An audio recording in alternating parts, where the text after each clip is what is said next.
And welcome one, welcome all to the pregame show on the CCIW network. It is the postseason. It's tourney time. It's the Blue Jays of Elmhurst on the road to take on the Firebirds of Carthage College. It's the 5 seed at the 4 seed, live from Tarble Arena in Kenosha, Wisconsin. It's the first round, and we are excited that each and every one of you will be joining us this evening. I'll be joined this evening, of course, for one last serendipitous time. Eric Elger, I'm Peter Ferreri, and joined on the sideline by Dan Pfeifer, our sideline reporter for this evening's contest. And Eric, before we dive into the players to watch, before we dive into the scenarios and the bracket, thoughts on round 3 between these two teams? Well, coming in, you can see this is the 4-5 matchup, so two teams both coming in 8-8 after finishing the CCIW regular season. But as we've taken a look at the last few games, two teams have closed out completely differently. Elmhurst coming in has lost 4 of their last 5. On the other side, Carthage has won 6 of their last 8. So two teams that are heading different directions at the end of the season. But really all that doesn't matter because the record's reset, and as you know, it's win or go home here in the tournament. Yeah, let's look at the tournament bracket right now. We have Wheaton facing North Central. They will also start at 7 o'clock. We'll keep you posted for that score as well. And then the winner will go on to face the highest seed, whether it's Carroll or Illinois Wesleyan. Looks to be Illinois Wesleyan, and that will be this Friday at 5 o'clock. And then the championship game this Saturday evening, and that is going to be in Carroll, or at Carroll, I should say. They ended up taking away the conference championship. So Elmhurst and the Birds. We mentioned they played before. Let's look at the first time they played. January the 3rd, 78-63. All Elmhurst, all the way. Outstanding outing by a few players. Of course, Klaczynski, Hardy, Robinson. If you notice one player, Bakata not on there, didn't need her to stand up. It was the fearsome threesome, you could say, for Elmhurst that got it done in that first one. Yeah, these two games these two teams have played have kind of been interesting in that both teams have been up big in each one of the games. This was Elmhurst's turn to go up big because at one point they were up 21 points in the 4th. So Carthage went on a little run to cut into that, but it was really Elmhurst out in front the whole game. And as we'll see on the other side, when these two teams rematched, that it became a different story completely for Carthage. And as you can see there, Carthage 73-70. And as I said, Carthage was up big in this game. It took a late flurry from the Elmhurst offense to cut into that, and they were down just 3 with just a few seconds left to go. So they had a chance in that game. But if you take a look at who really led the way, it was Orozco with a double-double, 23 points, 10 rebounds. And that was one thing Carthage was able to do in Game 2 was win that rebounding battle after they lost in the first game. We'll get to statistics momentarily, but it is now time to welcome into the broadcast sideline reporter for this evening's contest, Dan Pfeifer, with the players to watch. Dan, take it away.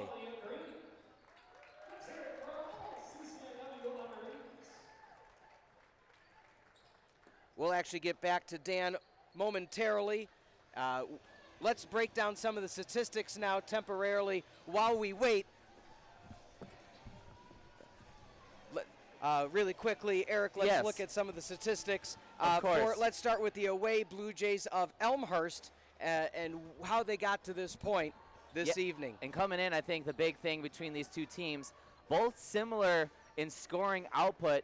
Coming into tonight, Carthage was 5th in the offense in the CCIW. Elmhurst was 4th. But the big difference between these two teams, Elmhurst was 8th on defense and Carthage 3rd. So if Carthage wants to come out on top tonight, they really want to lean on that 3rd-ranked defense in the CCIW. Yeah, let's look now at the Carthage College statistics.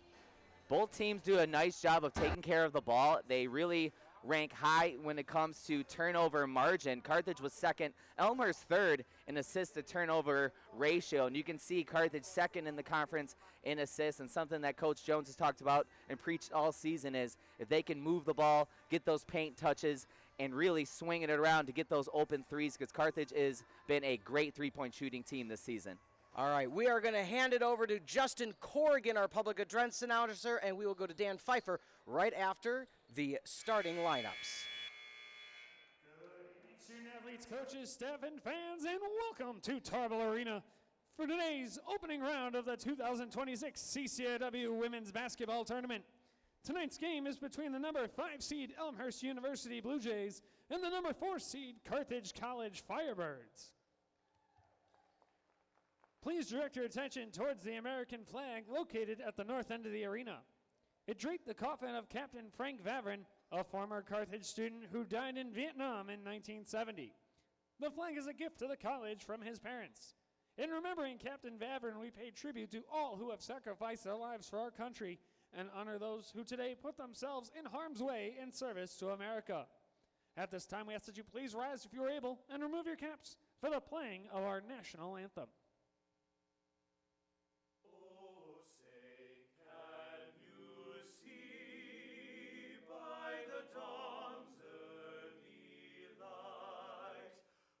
So proudly we hailed at the twilight's last gleaming, whose broad stripes and bright stars through the perilous fight o'er the ramparts which was so gallantly streaming, and the rocket's red glare, the bombs bursting in air, gave proof through the night that our flag was still there. Oh, say does that star-spangled banner yet wave o'er the land of the free and the home of the brave?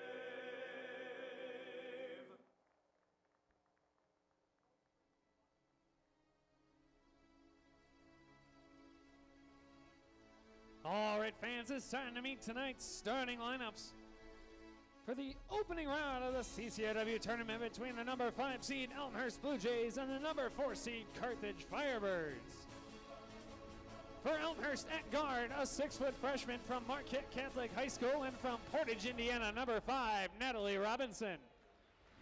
From Carthage at guard, a 5'5" senior from St. Viator High School, and from Hoffman Estates, Illinois, number 4, Nora Aram. For Elmhurst at guard, a 5'7" junior from Valparaiso High School in Valparaiso, Indiana, number 10, Kristen Bucata. For Carthage at guard, a 5'7" senior from Madison La Follette High School in Madison, Wisconsin, number 10, Malia Green. For Elmhurst at guard, a 5'6" senior from East Layton High School and from River Grove, Illinois, number 14, Sierra Gibson. For Carthage at guard, a 5'9" sophomore from Hampshire High School and from Gilbert, Illinois, number 22, Whitney Thompson. For Elmhurst at guard, a 5'6" junior from Eureka High School in Eureka, Missouri, number 21, Natalie Hardy. For Carthage at guard, a 5'10" senior from Schaumburg High School in Schaumburg, Illinois, number 34, Alyssa Orozco. For Elmhurst at forward, a 5'11" senior from Marion Catholic High School and from St. John, Indiana, number 24, Anna Klasinski. And from Carthage at forward, a 6-foot junior from Lake Park High School and from Itasca, Illinois, number 44, Grace Cord. The head coach for the Blue Jays is Cameron Tucker. Coach Tucker is assisted by Maya Marshall, Drew Ondick, and graduate assistant Morgan Frank. The Carthage Firebirds are coached by Megan Jones. Coach Jones is assisted by Madison Nish and graduate assistant Katie Willamy. Welcome one, welcome all. It's time for CCIW postseason basketball on the CCIW network. Now going to the players to watch with Dan Pfeifer. Dan?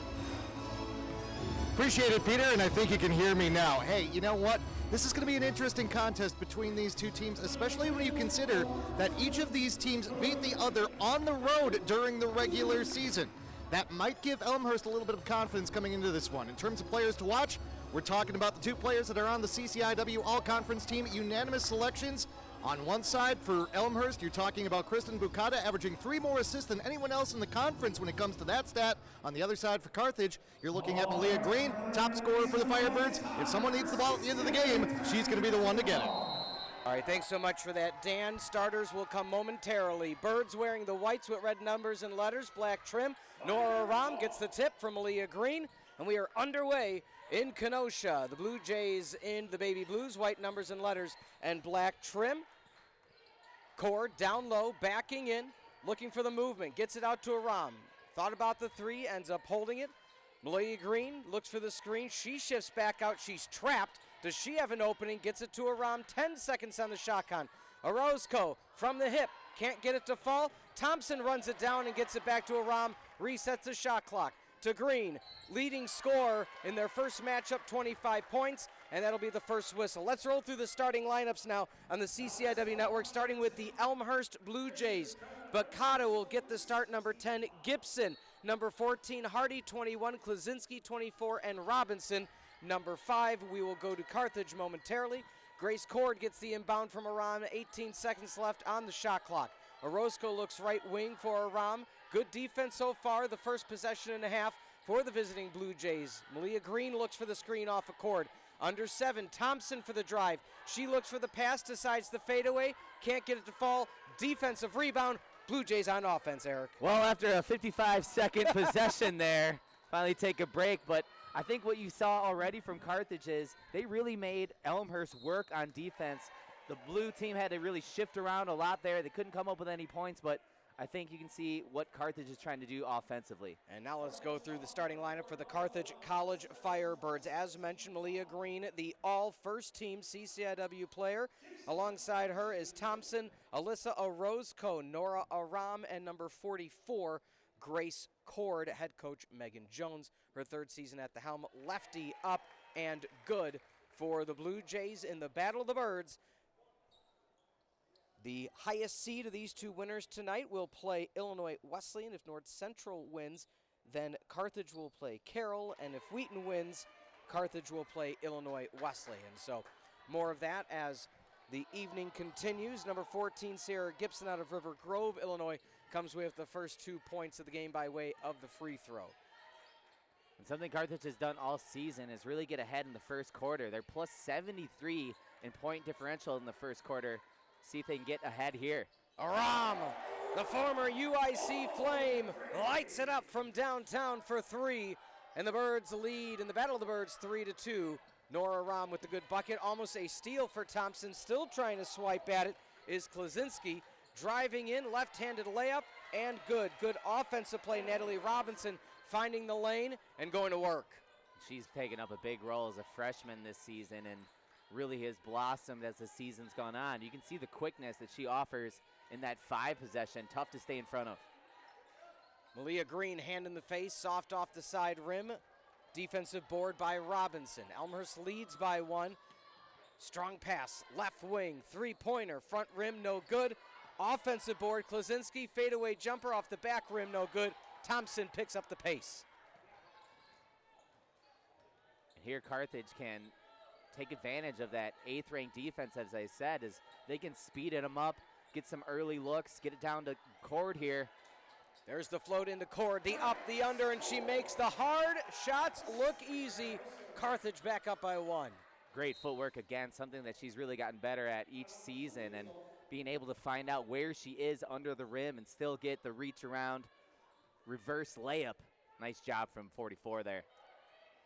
Bacata on the fast break, lays it up, no foul called. Orozco, and that is going to touch a Blue Jays player, so the bench of the Blue Jays, head coach Cameron Tucker, Maya Marshall, Drew Ondrick, and Morgan Frank clamoring for a foul, and that was a good press breaker play, and Bacata missed, and contact on the ball. If you're the Blue Jays, exactly what you want to try to knife through that full court press. Just enough of a defensive presence, no foul called. Carthage gets a stop. Leah Green driving baseline. Kick out, Aram, a long range wing 3! Nora Aram 6 points already for Carthage. They're up 8-4. Something we've seen from Aram this season is getting hot from behind the arc. She seems like a scorer when she gets a couple to go in.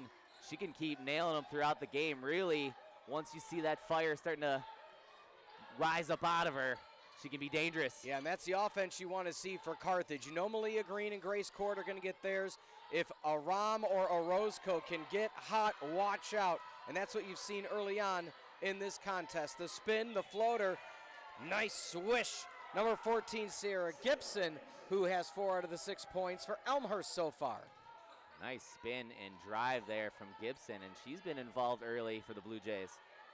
Cord strung out to Aram. Can she go 3 for 3? Steps on the line.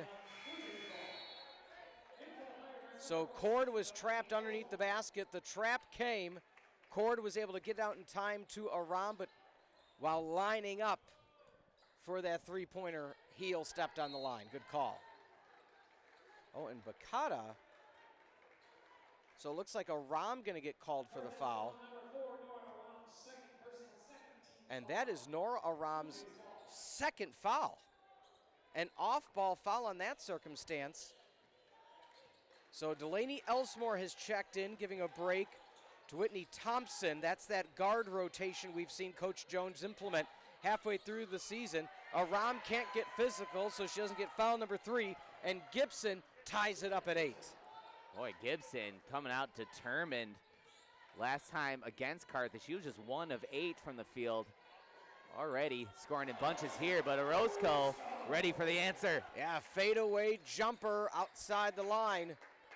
Her first bucket of the evening, and Jessie Pekaski, the fan favorite, looking to check in momentarily. Bakata gets contact on Elsmore and an and one. Bakata gets the continuation, and it is an offensive output for both of these squads early on in Kenosha. Bukata didn't get that foul early on the fast break there. Picks up the contact from Elsmore and the strength and balance to try and complete a three-point play here for the Blue Jays. So Pekaski will be in alongside Cord. That's going to be your 4-5. Bakata makes the and one. Elmhurst back up by 1. So a little bit of a concern there early for Aram with 2 fouls. The second team all CCIW player to go along with Alyssa Orozco for the Firebirds. So if you're the Blue Jays, you don't mind seeing a second teamer already hitting the bench. Elsmore, the fearless, off the bench. Hot shot. And Elsmore has been another one of those players that has really grown as the season's progressed, and that was a beautiful three-pointer. And how about Grace Cord sticking the mid out and able to force a jump ball as the Blue Jays were driving. She got a hand in, 2 steps were taken. 13-11 your score. Elmhurst will maintain possession. Appreciate you being with us on the CCIW network. And Eric, if anybody's interested in applying to Carthage, what do they have to do? Take the next step in your educational journey with Carthage College. Admissions process is simple. Whether you're an undergrad, transfer, graduate, or international student, visit carthage.edu/apply for details or contact our admissions team at 800-351-4058 or admissions@carthage.edu. We look forward to welcoming you to the Firebird family. Nora Ram, 2 for 2 from the field, but also 2 personal fouls and early on, and you kind of saw that rotation. Elsmore in early, Pekaski in early, and next thing you know, Aram on the bench. However, Elsmore, again, I always say the fearless one, able to make up for what Aram is on the bench doing. So if you think about it, you're 9 out of 13 points by way of 3-pointers for the starting point guard and her rotational backup. And coming into tonight, Carthage making the most threes per game in the conference, and to start already, as you said, with 3 3-pointers, a really nice start from behind the arc.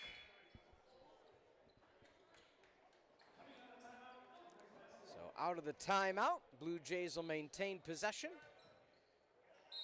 Winner plays Friday on the road. Bakata lined up, 10v10 against Green. 2-3 zone defensively for both teams so far.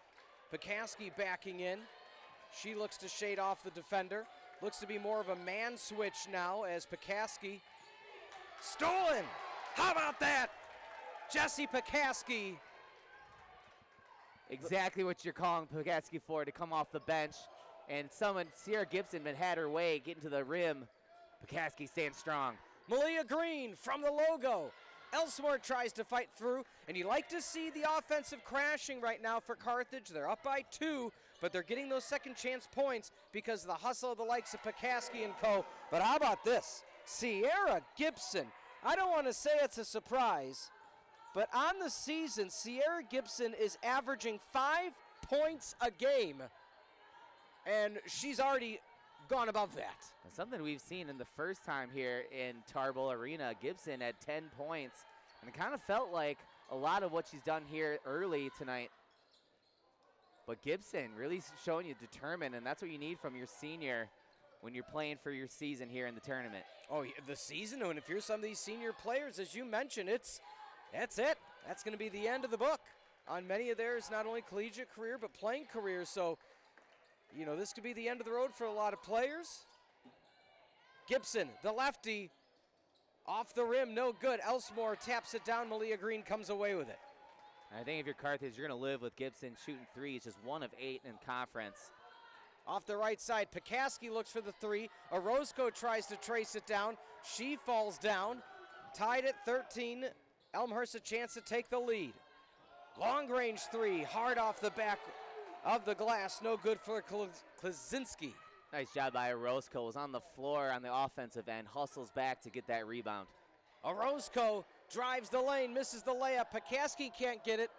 And Alyssa Orozco is grabbing that right ankle as she landed awkwardly. Don't know if she made contact with any other player, but with that being said, we're going to take a timeout and let the trainers tend to one. Alyssa Orozco, your score tied at 13. We'll be back momentarily on the CCIW network.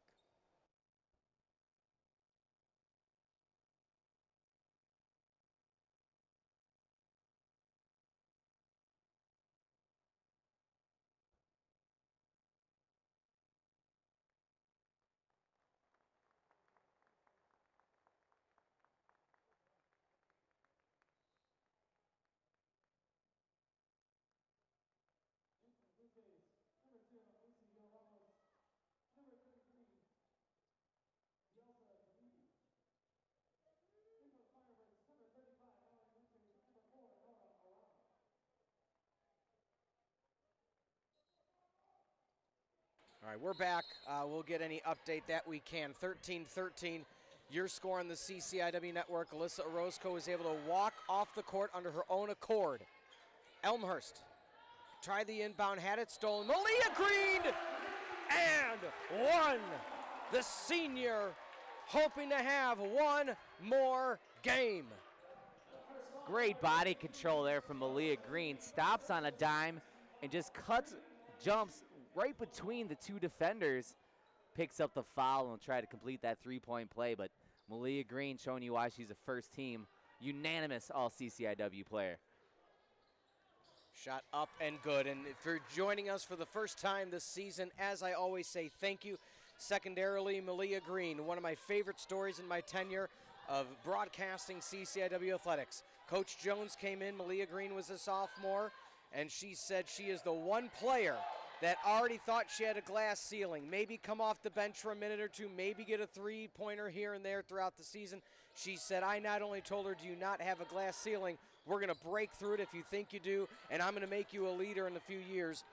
All first team CCIW. It is a beautiful story, and it shows the greatness of coaching and college athletics altogether. 3-pointer, a miss, out of play, not able to run it down, and Carthage up by 3. And they will have possession. Also to talk about the lineup now, with one Alyssa Orozco being tended to in the game is Mallory Winters, Nora Aram back in the lineup. So your guards, Aram and Elsmore, your forwards, Pekaski and Green. So almost a 3-guard lineup, and then Winters in at your 5. She gets it down low, the up, the under, the spin, the one hand.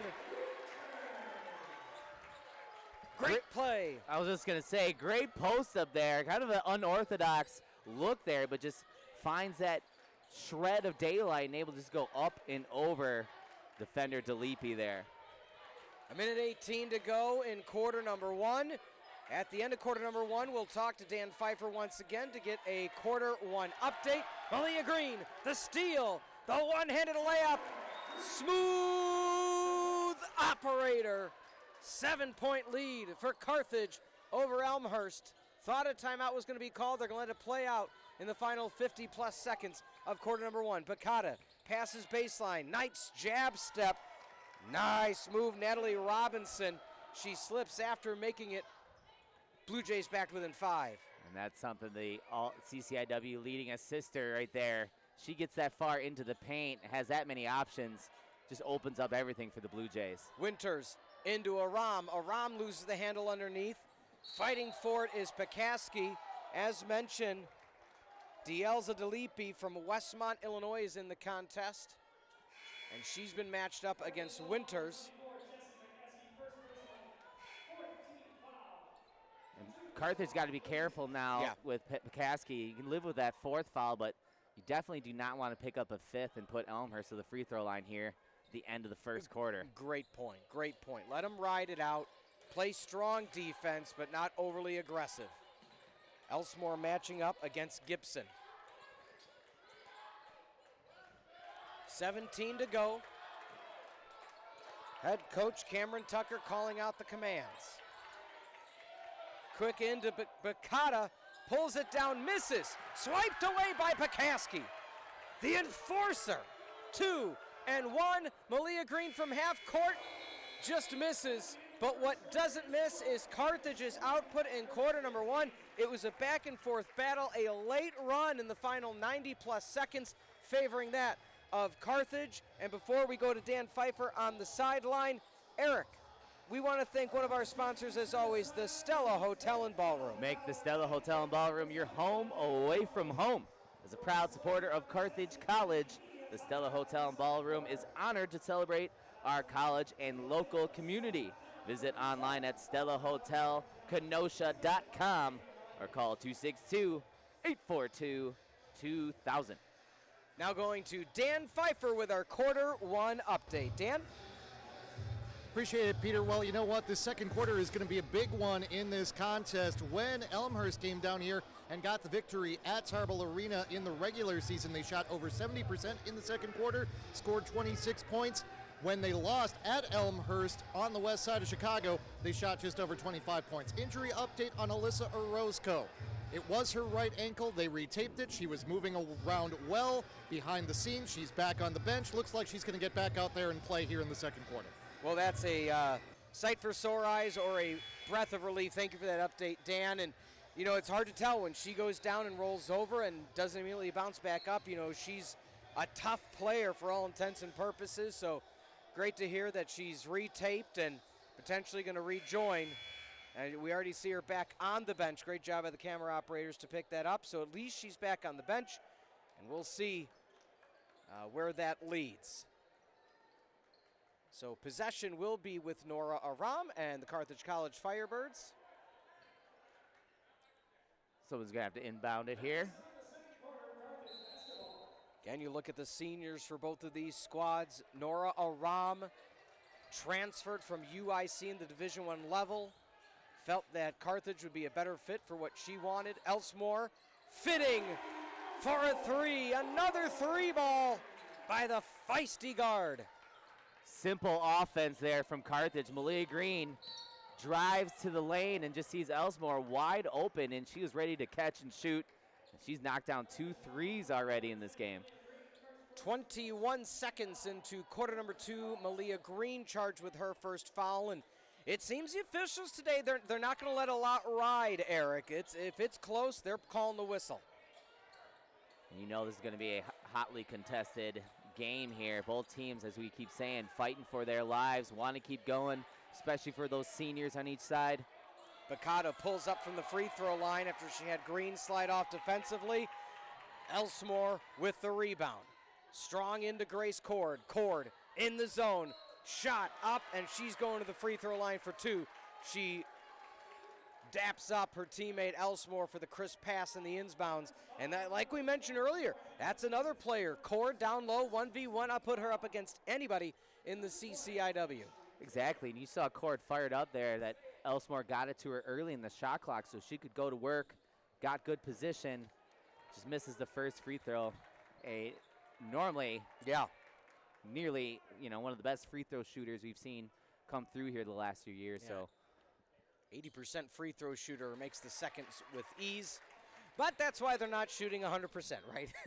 Once in a while, they miss one. It is a 9-point lead for Carthage. Now is the time for the Blue Jays. Start chipping away, find their way back in period number 2. Again, both teams won on the road, so when you and I saw Elmhurst with our own eyes in that first matchup, nice basket again by Gibson. 10 points. She has already matched her output the first time these two teams met, and you kind of mentioned the Carthage College Firebirds. They'll take away some of your best. A Rom lines up for 3, can't find it. Defensive rebound by Klaczynski.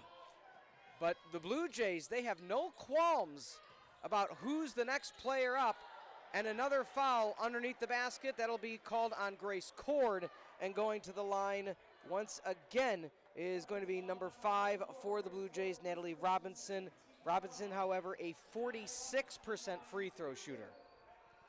I mean, interesting to see, as we've said, Kristen Bucata, first team unanimous, just 1 of 4 from the floor. But how about Sierra Gibson? 10 points, 4 of 5 shooting. She got over half the team's points here. When we mentioned 46% from the free throw line, some of the Boo Birds are out. Not the Bluebirds. The Boo Birds is, it could be a tough home crowd. Misses the second. But an offensive rebound by Ella Conyers and a foul by Carthage. So how about that? She misses both free throws, but another foul on the Firebirds. That is already foul number 3, 90 seconds into the second quarter. And that's going to bring Cord to the bench. Winters coming in. And how about Orozco returning to the lineup here just as a key starter heads to the bench. Carthage happy to get Orozco back on the floor. Well, you need some bodies now with players already in some early foul trouble. And I know 2 may not seem like a lot, but it's a lot when you haven't even gone halfway through half number 1. How about that? Conyers, the 5'5" guard from Mattoon, Illinois, nailing a 3-ball. Just their first 3 made in this game, and Elmhurst going to need a couple more of those. As we said, Carthage, one of the best 3-point shooting teams in the conference. Green, the step back 3, side iron, no good. Defensive board, Robinson, and that's what she's good for. Inside, nobody there. Easy bucket by Klaczynski. It is a 7-0 run. It was a 9-point lead, 24-15. It's now 24-22. Blue Jays on a run. Really, these two teams, what they've done both games they played, really going big swings. Green, and 1. All smiles for the all-conference player. Nice job by Green recognizing the over-aggressive closeouts. Something you got to worry about her behind the arc, and she able to take that first step. Wide open lane, and again, another opportunity to get a 3-point play. And Green rims out.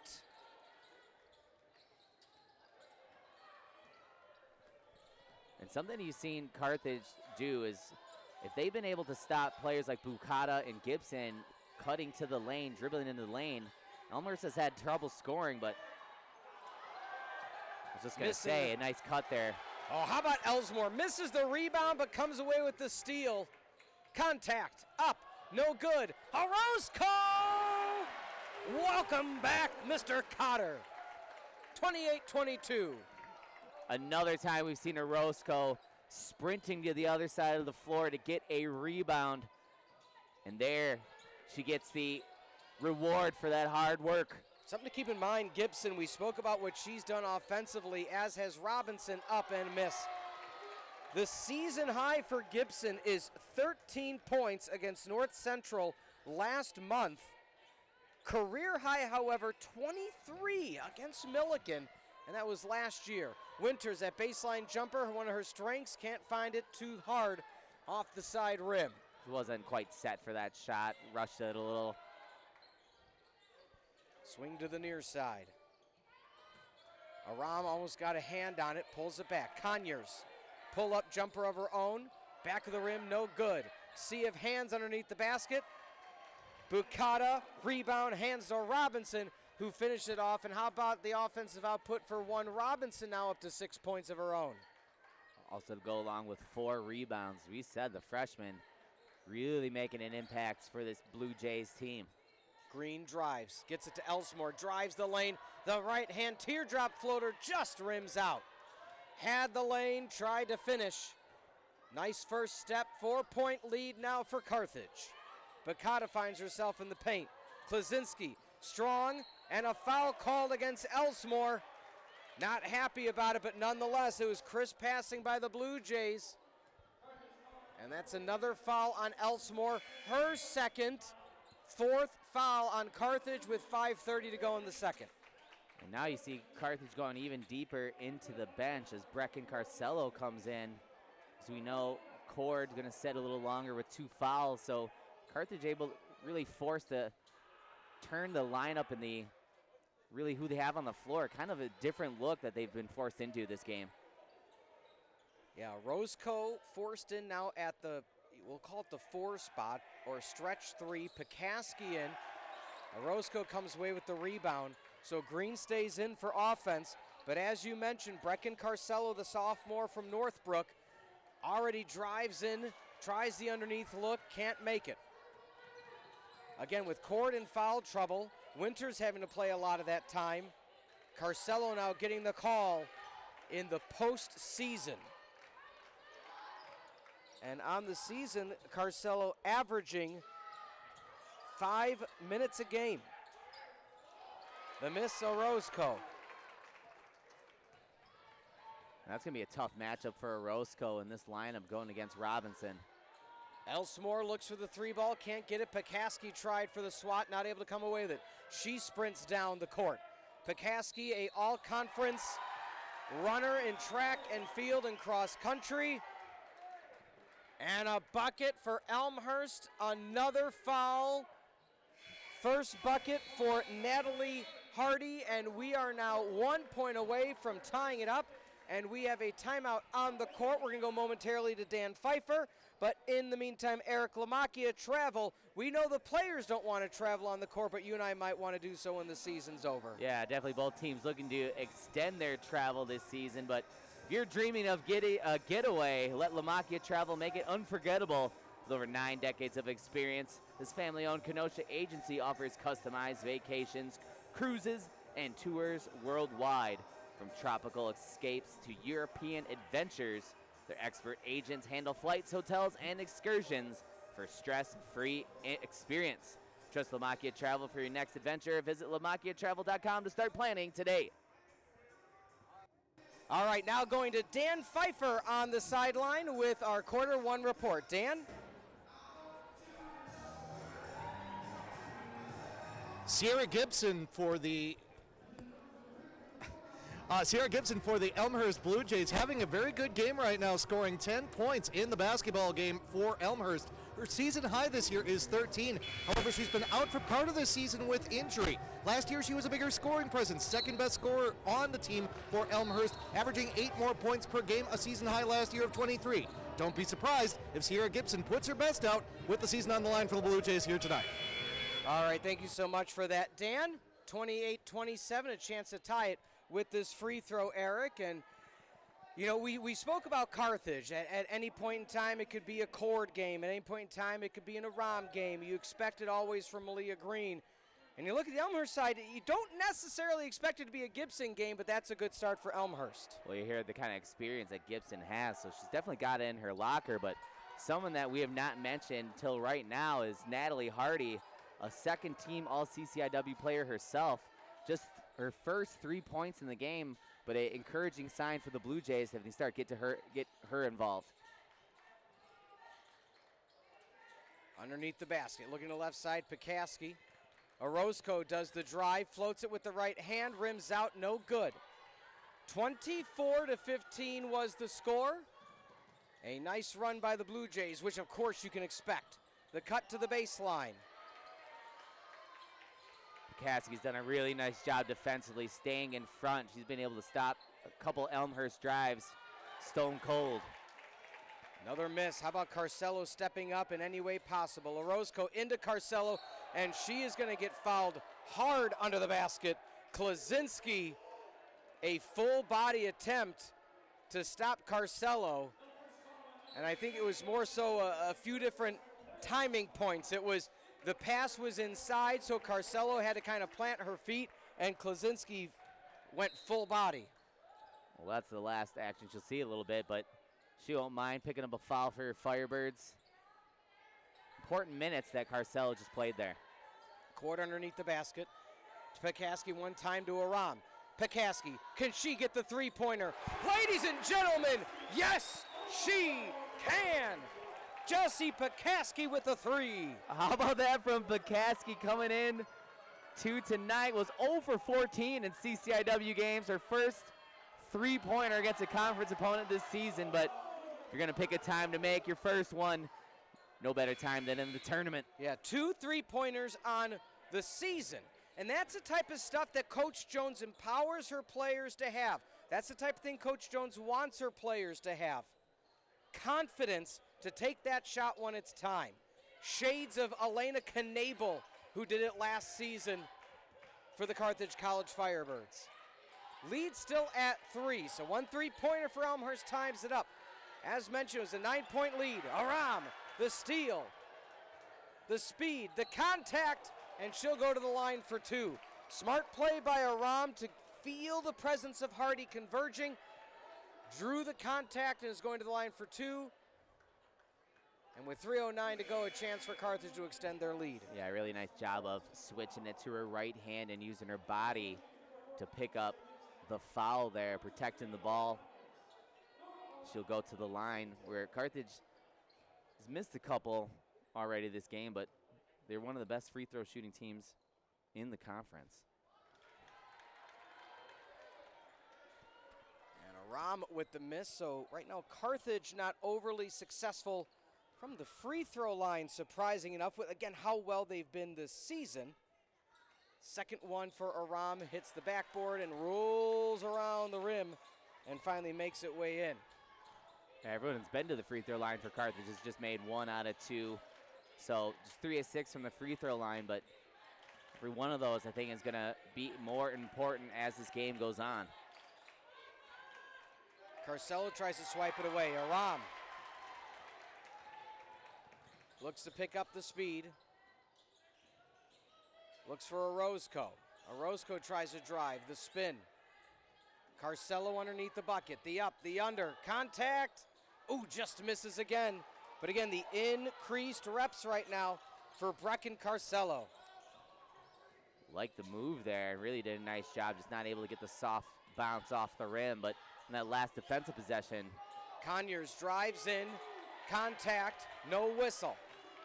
Back-to-back possessions from Carcelo where she has been involved to get the ball away. And Malia Green just uncharacteristic, just lost the handle. Yeah, rare mishandle by senior Malia Green. Talking about the seniors across the board. One of them for the Birds of Carthage.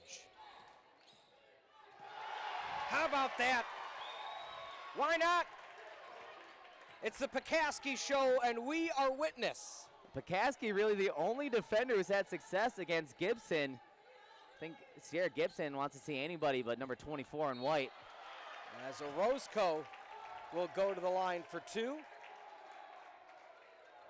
Talked about the upperclassmen for both teams, the Blue Jays.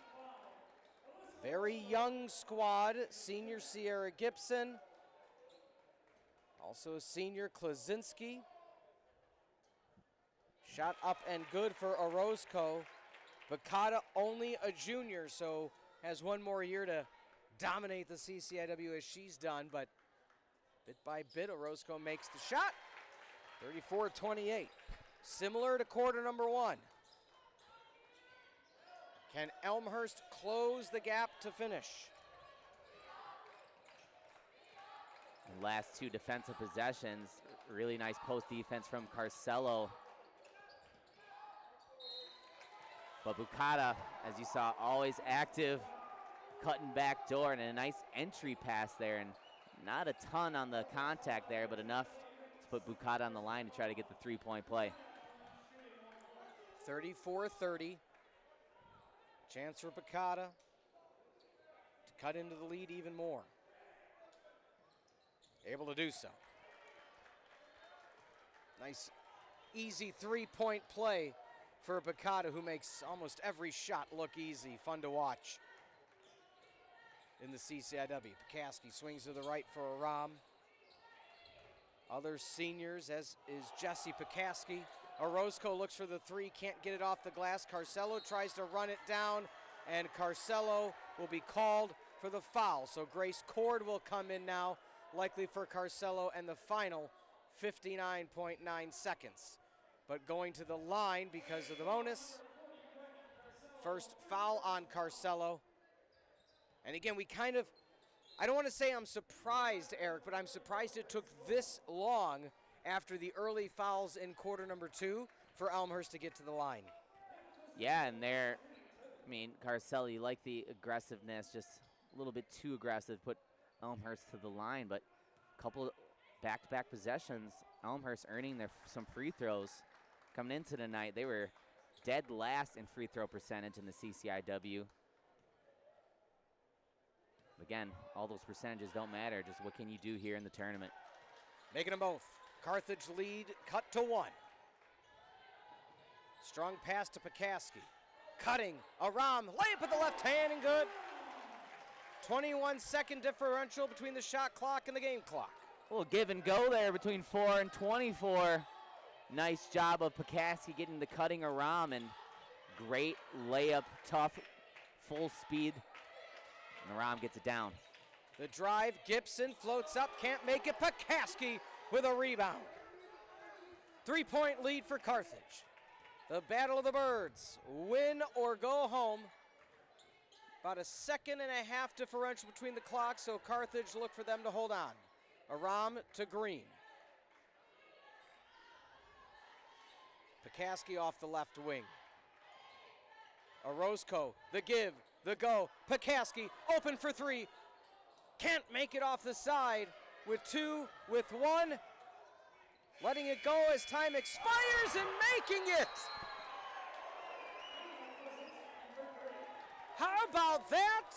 A 3-pointer by Anna Klaczynski from the logo to tie it at 36 apiece going into half, Eric. Well, if you're going to make your second 3-pointer of the game, that is one heck of a time to make it happen. And they're going to replay this, but if it's that clock on your screen shows anything, looks like she got that off 0.5, and how about that arcing shot off the,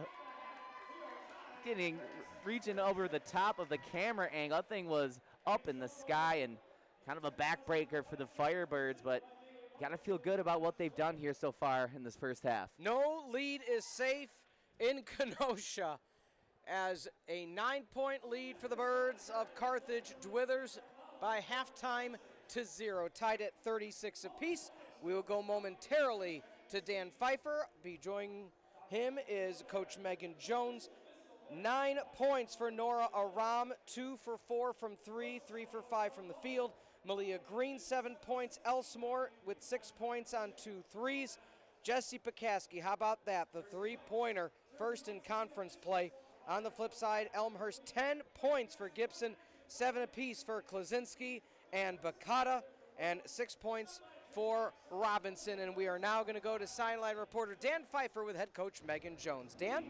Coach, distributed scoring for you, but you said during one of the timeouts in the first half that you want to do a better job of both getting into the paint and defending the paint. Tell us more. Yeah, I mean, they outscored us 22-14 in the paint. Everything for them is downhill. The shots outside are because they get downhill and kick out. We have to do a better job defending the paint, keeping people out, containing off of screens. Our post players need to contain a little bit better so that our guards can recover. But everything for them is downhill, and we need to get downhill a little bit more. When we get it to the paint, when we drive, or when we get a post touch, we find better opportunities. But right now we're just exchanging scores, and it's all about the defensive end in the second half. We have to get stops and let them finish with that three. I mean, they're going in with some momentum, and so we have to talk about the first 3 minutes to really set the tone for the second half. Orozco goes out near the end of the first quarter. She's able to come back for you, but you've got 4 players with 2 or more fouls right now. You're going to have to count on your depth in the second half, right? Yeah, we have to stop fouling. I mean, they're so good at drawing the foul, selling the foul, and a lot of the time we're just letting them get too deep. So it goes back to protecting the paint so we don't put ourselves in a situation where we do end up fouling. But yeah, we're going to keep, rotations tight, put people in and out because we have multiple with 2, 1 with 3, and so we have to figure that out in the second half. Thank you very much, Coach. Thanks. All right, thank you so much for that, Dan. We're going to take a timeout, come back with the halftime show stats, highlights, and more, and then Dan Pfeifer will have a conversation with head coach Cameron Tucker of the Elmhurst Blue Jays in just a few moments. Tied at 36 on the CCIW network.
Think you can do it? Without a doubt. All right, I love the confidence. Let's cheer them on, folks.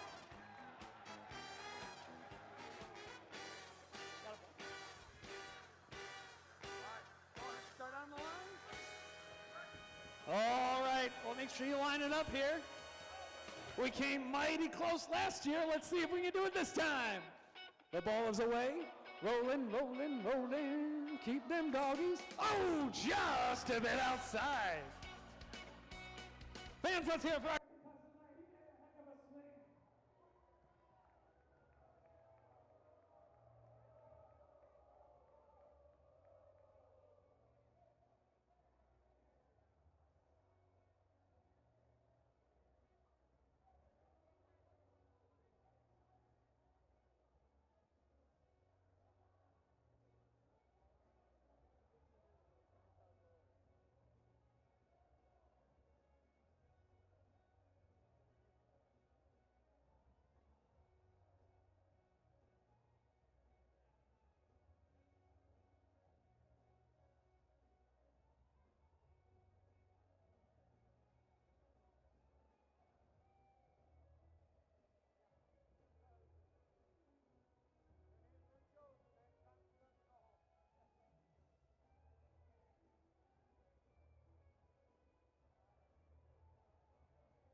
And welcome back to the halftime show here on the CCIW network. Tied at 36. Not sure if you saw the pageantry of halftime.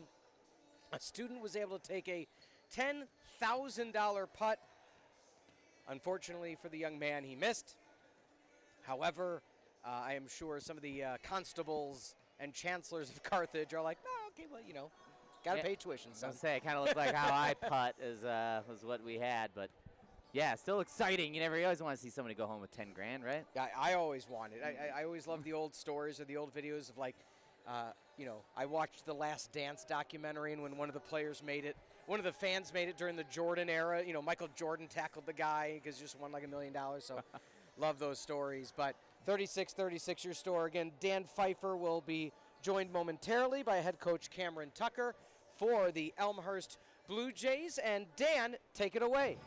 Coach Tucker, you get that big three at the end of the first half there. Only your second, three-pointer made during the game. Both of them came in the second quarter, but that one was what tied it up. Did you feel like you got some momentum from that? I did feel like we had momentum kind of that entire second quarter. Just they're a good team. They push it really hard. We got to turn them over a little bit more, but I was proud of our team to fight back in it. We were down a little bit early, and, you know, sometimes you got to create your own luck and hit some half-court shots. Sierra Gibson looking a little bit more like she was when she was scoring as a junior than she has through this season. 10 points in the first half. That's been a big boost for you as well. Yeah, she's playing really under control right now, really well. If she can do that another half, I think we're coming out on top. Thank you very much, Coach.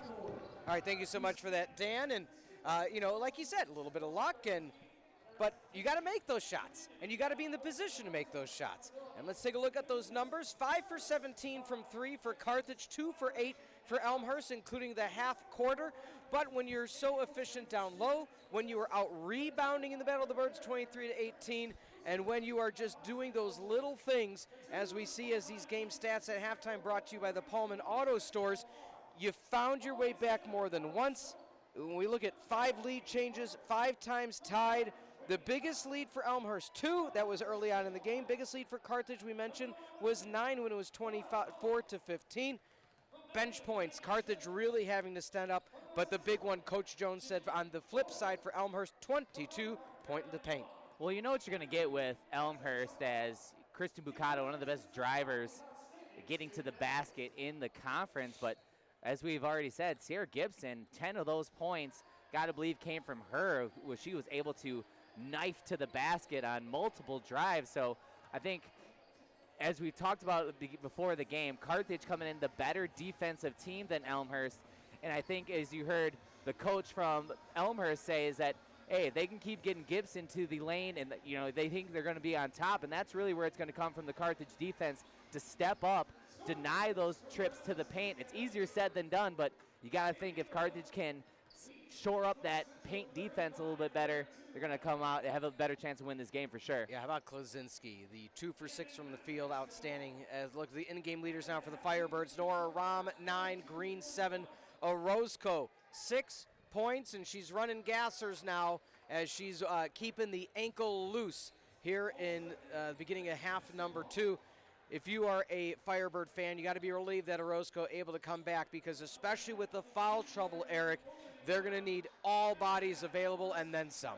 Yeah, and Orozco has done a really nice job of playing tough to go along with those points. She's also got 4 rebounds, leading the team right now in rebounding, and that's something you mentioned before too, is that Carthage right now losing the rebounding battle by 5.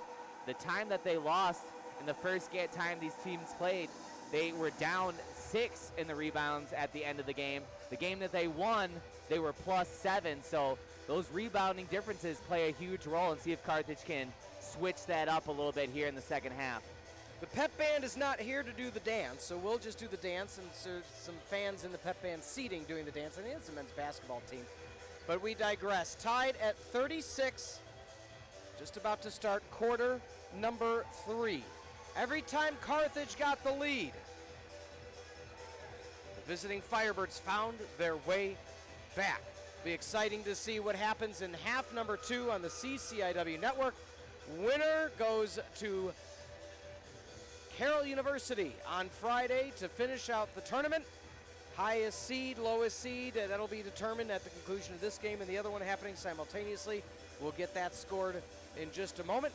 And then in addition to that, the loser will start their spring break a bit early. We're underway.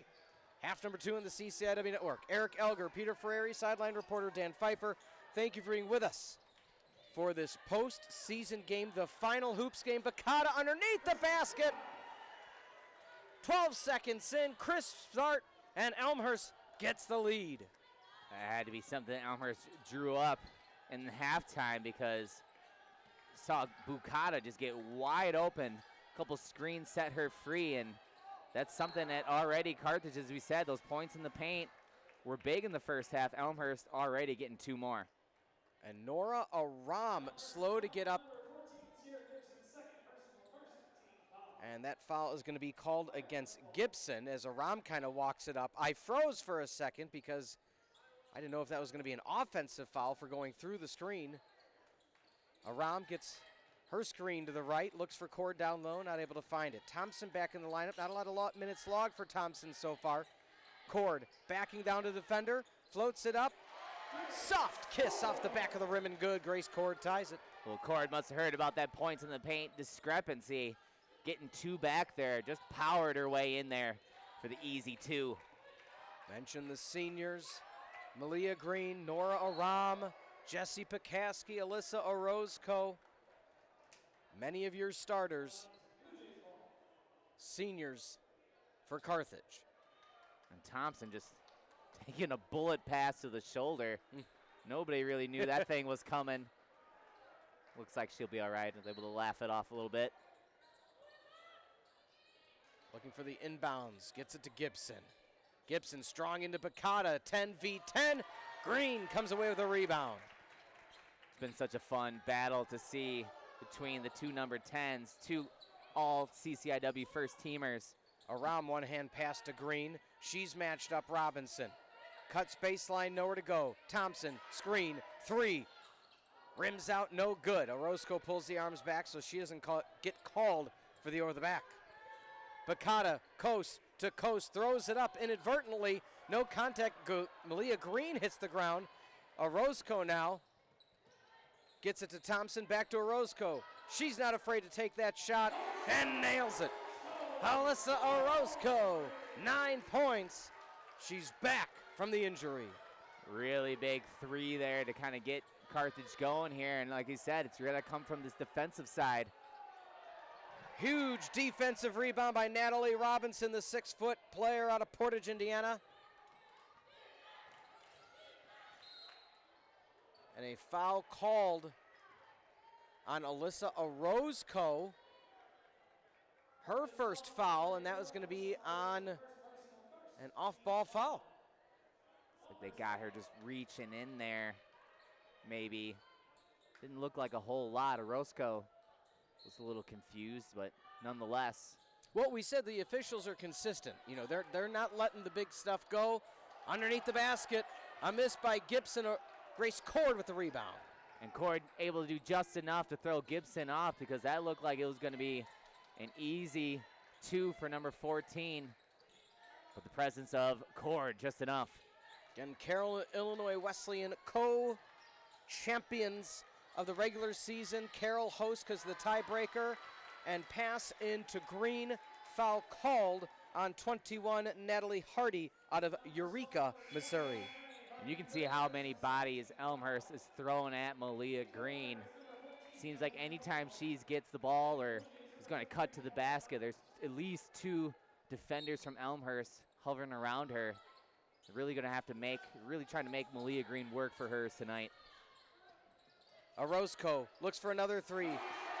In Fuego, 44-38.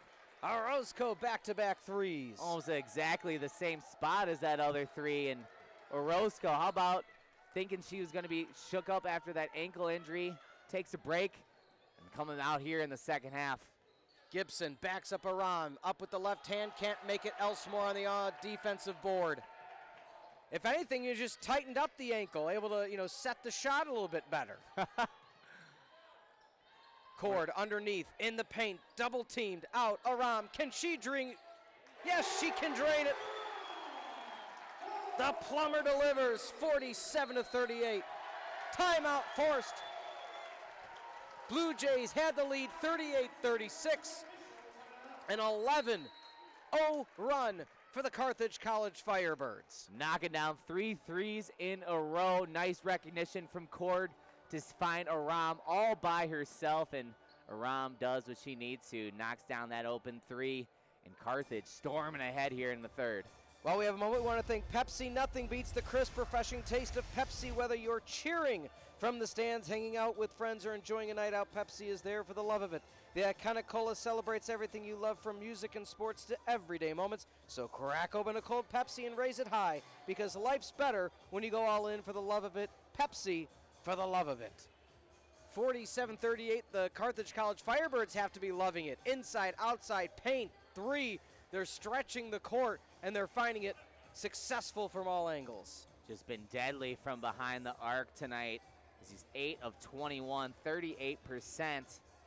And really the 3 in a row, really tough for Elmhurst, because they have done a nice job. I mean, we said how well they've defended the paint area, but Carthage taking what they defense has given them, and you're going to leave number 34, Roscoe, a little bit of a window. She's going to make you pay. Look at this camera angle. Watch the teammates in the glass. That's the shot. Good job by our camera crew.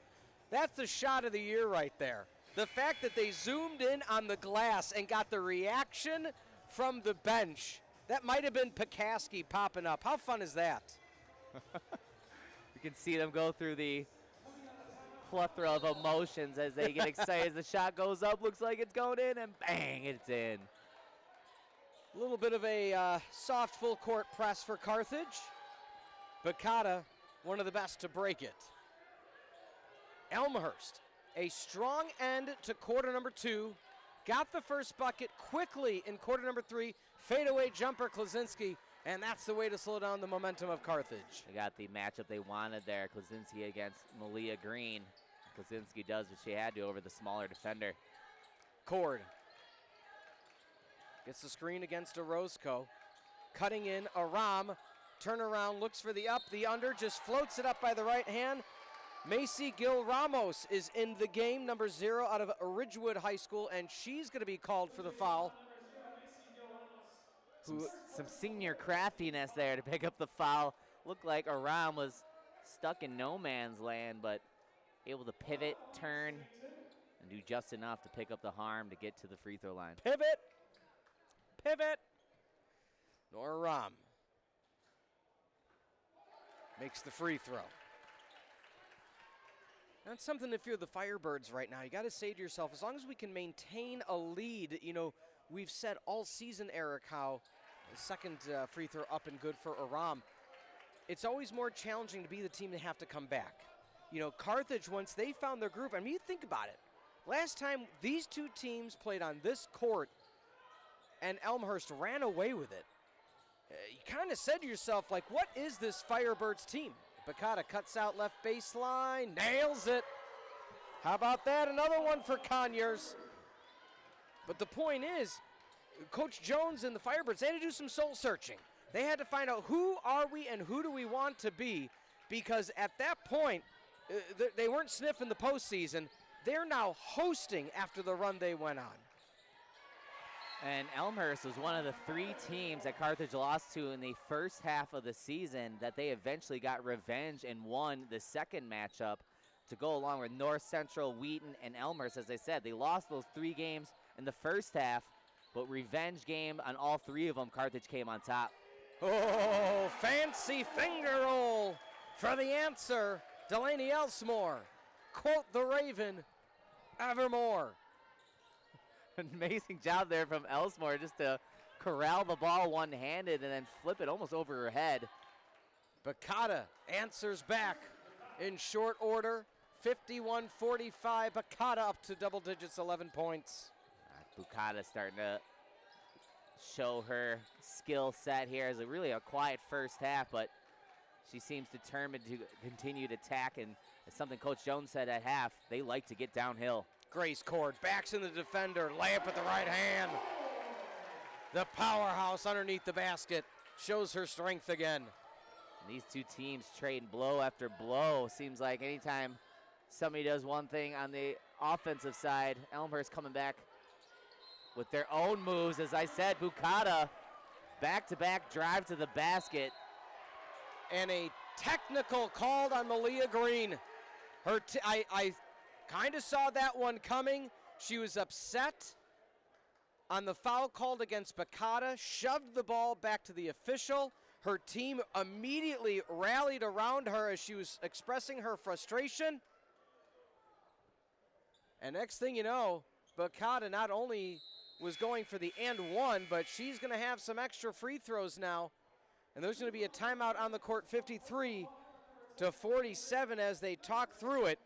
But again, you get that lead, you get that momentum. Yeah, it's frustrating that you're called for the foul, but with that being said, you don't want to get kicked out of the game for Malia Green if this is your potential last game of your career. And so, yeah, you're a bit frustrated, but that is the 4th foul for Malia Green. And you got to believe, I mean, something that's so uncharacteristic for Malia Green, I think just shows you how frustrating a player to guard Bukata is. I mean, she really kind of that herky-jerky game, really a lot of stop and start. And there, again, uncharacteristic from Malia Green, but Carthage just needs to regroup here, right? Still up 6. They're going to give up some free throws, and Elmer's going to get the ball back. But you think if you can get a stop, get it corrected here. But credit to the Elmhurst Blue Jays continuing to, when it feels like Carthage is going to race out to a bigger lead, just had answers time and time again, and no player better for the Blue Jays than Bukata. So the reason, thank you for Dan on the sideline for updating. The reason it's up to 4, you had the personal foul was foul number 3, and the technical foul number 4. So you get a 2-for-1 deal on that sequence, and now your best offensive player, your all CCIW first team player, is now on the bench for the foreseeable future. So now, Dan Pfeifer talked to Coach Jones at the halftime. Mentioned the depth, Eric. Bukata free throw up and good. That depth was already getting tested because of the foul trouble of the entire team. Now it's going to get tested at the guard position as Aram, who had early foul trouble herself, as she's sitting with 2 fouls, up and good. Elsmore sitting with 3 of her own, Cord with 2 of her own. It's going to be the Aram and Elsmore show here until further notice. And don't be surprised, as these are just the free throws after free throws. Bukata makes the free throw on the personal foul. Conyers makes it on the technical fouls. Conyers up to 7, Bukata up to 15. It's a 3-point game. They could tie it with a 3. I think this starts to turn into the Grace Cord show.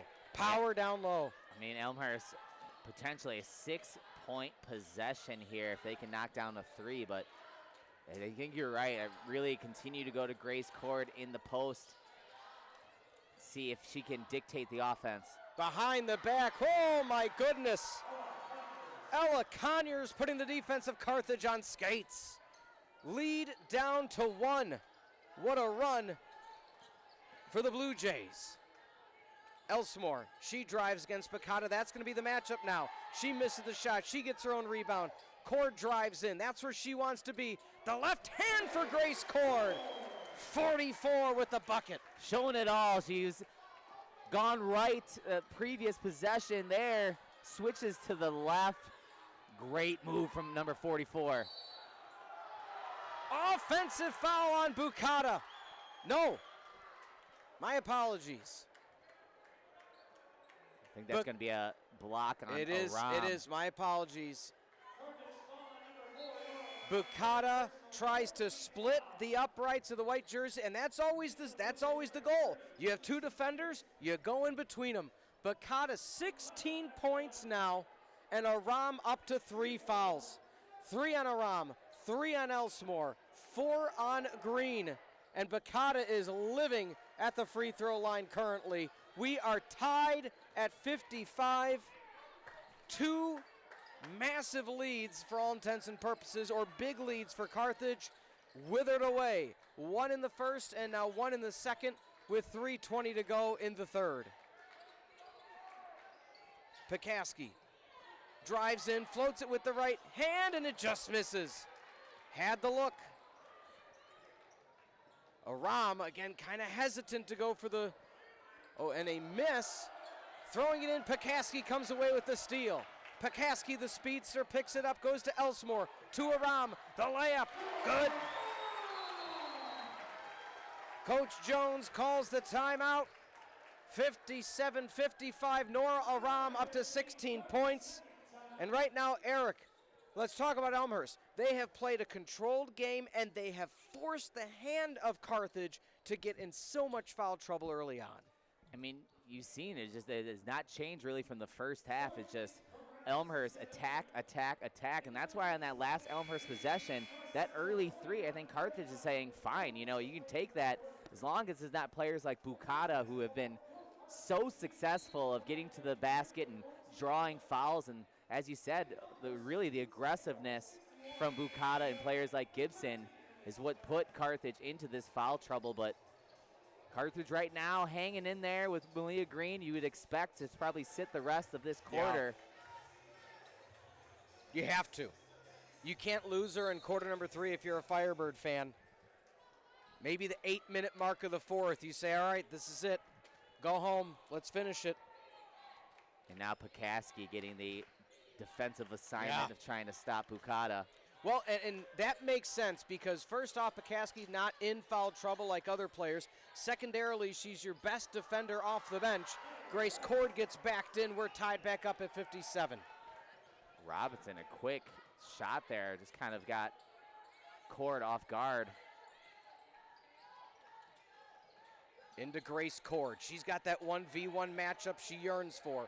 Out to Aram. She comes up to set the screen. Hands off to Cord. Fires from 3. Rims out to the right. Orozco tries to run it down and saves it. And a timeout called by Jones. What a smart play by Coach Jones. And the hustle play for Alyssa Orozco. Injured ankle, runs it down. The defense of the Blue Jays stopped because they just thought, okay, that one's going out of play. Next thing you know, Alyssa Orozco, the hustle play, gets the offensive board. Birds get another possession with 2:06 to go in the third. You said it, Orozco has just done it time and time again this tonight, and that is her 5th rebound, leading the team. And they all have felt like that, where she has just wanted it more than Elmhurst. And she's going to earn an extra possession here for Carthage. And you start thinking about it as you get closer to the end of the game, each possession, you know, more and more important. And if you can carve out another chance here, got to feel good for the Carthage Firebirds. Pekaski into Elsmore. Elsmore in the paint. Nowhere to go, gets it to Cord, under 10 on the shot clock. Aram drives, she's double teamed. She steps back, she goes baseline, and she's going to get fouled. As Conyers puts out a hip. And that'll reset the shot clock to 20. And if you look at it, just on the flip side, foul trouble, only one player with 3, and that's going to be Hardy.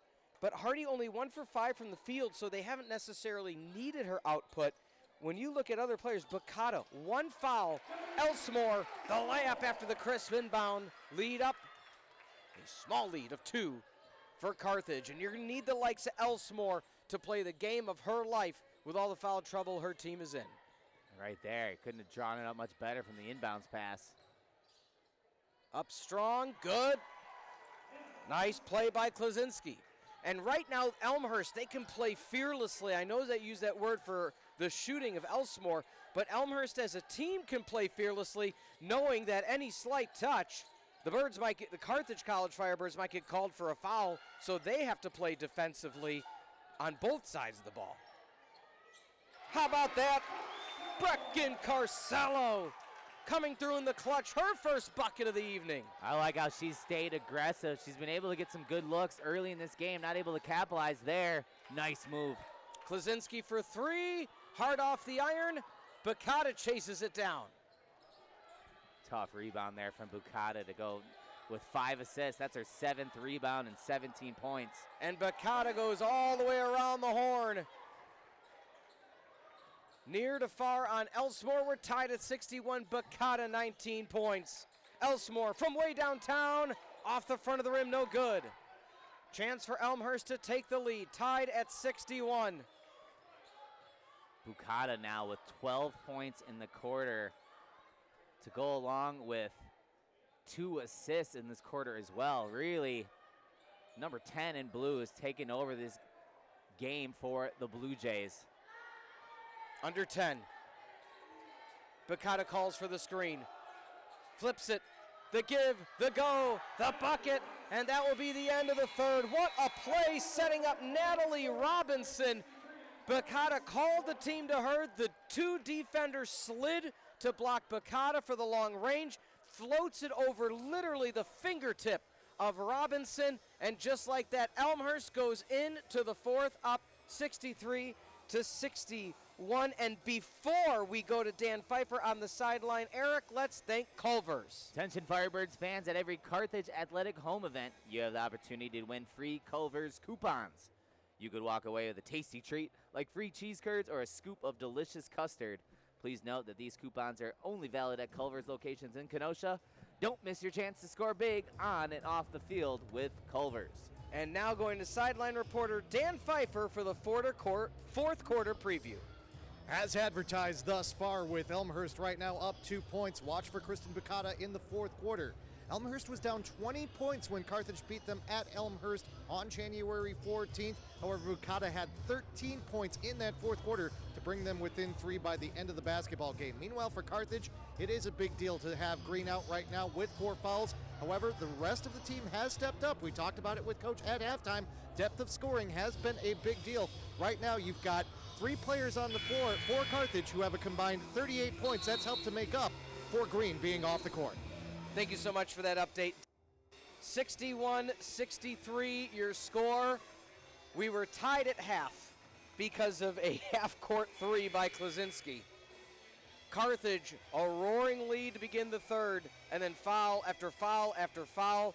Technical. Next thing you know, Elmhurst claws their way back, up by 2. Are you not entertained? Fourth and final quarter. One of these teams will go home, and one of them will head to the home of the Pios of Carroll to continue on this CCIW tournament. It's a shame one of these 2 teams going to have to go home disappointed, because through these first 3 quarters, what an entertaining game we've had. Both teams going back and forth, putting it all on the line. Who's going to close it out here in the fourth? Aram floats with 5. Will it count? They're saying on the floor before the foul. Just want to give an out-of-town scoreboard update. Wheaton up 60-46 against North Central in that round of the CCIW tournament. And again, North Central went in 14-11 overall. Wheaton 11-14, but Wheaton up by 14. And now Hardy going to have to go to the bench for the Blue Jays. As we said, a second-team All-CCIW selection, going to the bench with 4 fouls. A miss. Own offensive rebound and a foul called. How about Brecken Carcello answering the call? Almost a carbon copy of the last bucket she had, just not able to get it up and in, but still able to hustle and get the rebound. Aram gets it to Carcello. They're calling a jump ball, and that will be possession Blue Jays. So Aram had to force it into Carcello. Outstanding defense on the inbounds by the Blue Jays. But Elmhurst, for what it's worth, 2 fouls already with 9:16 to go in the contest. So 2 fouls in the first less than 45 seconds. And that may be something for Carthage to potentially try to take advantage of down the road. Carthage, statistically this season at the free throw line, is shooting 71% as a team. Gibson gets off to Bukata, matched up on Pekaski. And that free throw shooting, something to look at. Carthage almost 10% better from the free throw line than Elmhurst. So if it gets the free throws, slight edge to Carthage. Klaczynski, nothing but the bottom of the net on the fadeaway J. 13 points for Klaczynski. What a diversified offensive approach for Elmhurst. Orozco with the pump fake and makes it. Big bucket from Orozco there, because you start to think with the Malia Green watch, you don't want to see Elmhurst get ahead too much with your best scorer on the bench. Jesse Pekaski gingerly looks like holding that left rib cage as she tried to cut in. She's along the left wing, resets up. Aram for three, nails it! 66-65, Carthage regains the lead. Huge mistake from the Elmhurst transition defense because Aram just walks into that three-pointer. Wide open look for a deadly three-point shooter. Bakata with the floater and hits the rim and backboard and good. And ladies and gentlemen, Malia Green at the bench to sub back into the contest for what could be the final time of her collegiate career. Carthage trailing by one. Fadeaway Orozco can't get the bucket. Brecken Carcello, the strong arm of the law. Nora Aram can't get the three. Orozco with another offensive board. Orozco drives in, kicks out Aram, thought about the three. She looks for the screen. Gets it to Orozco, 10 on the shot clock. Carcello comes out for the screen of her own. Aram from way downtown, from the hip, no good. Brecken Carcello gets snapped, and it's going to stay with Carthage. Not an offensive rebound credited to Carcello, but did everything she could to make that tough rebound for Elmhurst. And for all intents and purposes, feels like a third straight offensive rebound here this possession. And Carthage getting a fourth attempt at it here, see if they can cash one in. So they are going to review this previous play. And so head coach Cameron Tucker was pleading, begging with the officiating crew to take a look at that. The near side official of Lauren Ritzovsky said she didn't have eyes on it, and so they're going to the board to take a look at the official review. Again, this review brought to you by the Doctors of Physical Therapy. Cody Frecking and Luke Lazinski are your officials today. So we're waiting to see who touched it last. So it does look like Carcello made contact. So let's see if they back it up a bit more. Here's the zoom in shot. So it's touching currently the left hand, but as they slow it down, it may be flicked away by Robinson.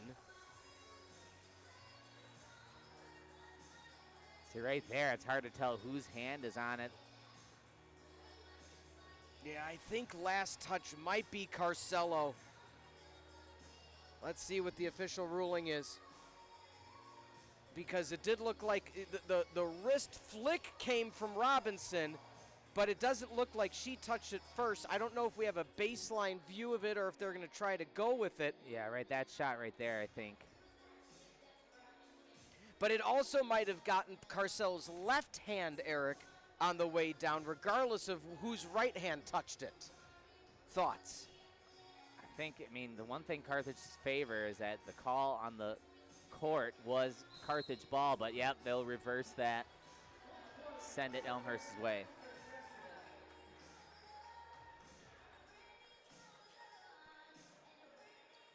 All right, so with that being said, possession will shift. Your lineup: Malia Green, Nora Ram, Alyssa Orozco, Jessie Pekaski, and Brecken Carcello. 4 seniors and a sophomore. I think you'll see Malia Green have a different defensive assignment. You cannot really want to put her on Bukata. Yeah, they're putting her on Macy Gil Ramos. Someone who only one shot tonight. So, yeah, Carthage trying to hide Green a little bit, and Elmhurst probably going to try to switch up and see if they can get. Carcello powers through. And a foul called against the Blue Jays. How about Carcello and the impact she's had? Yes, you lose the offense that Grace Court offers and Winters, but Carcello, they said, we need an enforcer to go in and get some boards and do the dirty work in the paint, and she's doing just that. 6 rebounds, tied for the lead with Orozco. Orozco backs in, gets her own offensive board, tries to kick it out, but Conyers gets a hand in the lane. Orozco, I think, was feeling the 3-second call ticking in her head. Bakata fades away, misses. Orozco gets the board. So that's exactly what Carthage needs to do. Just try to stop Bukata from getting all the way into the paint. There they made her stop a little short, made it tougher on her. Carcello just fires it up, Pekaski gets the offensive board. Orozco for three. Can't find it. Malia Green with the offensive board. She gets the screen, drives in, lays it up with the left hand, and good. Malia Green with the impact.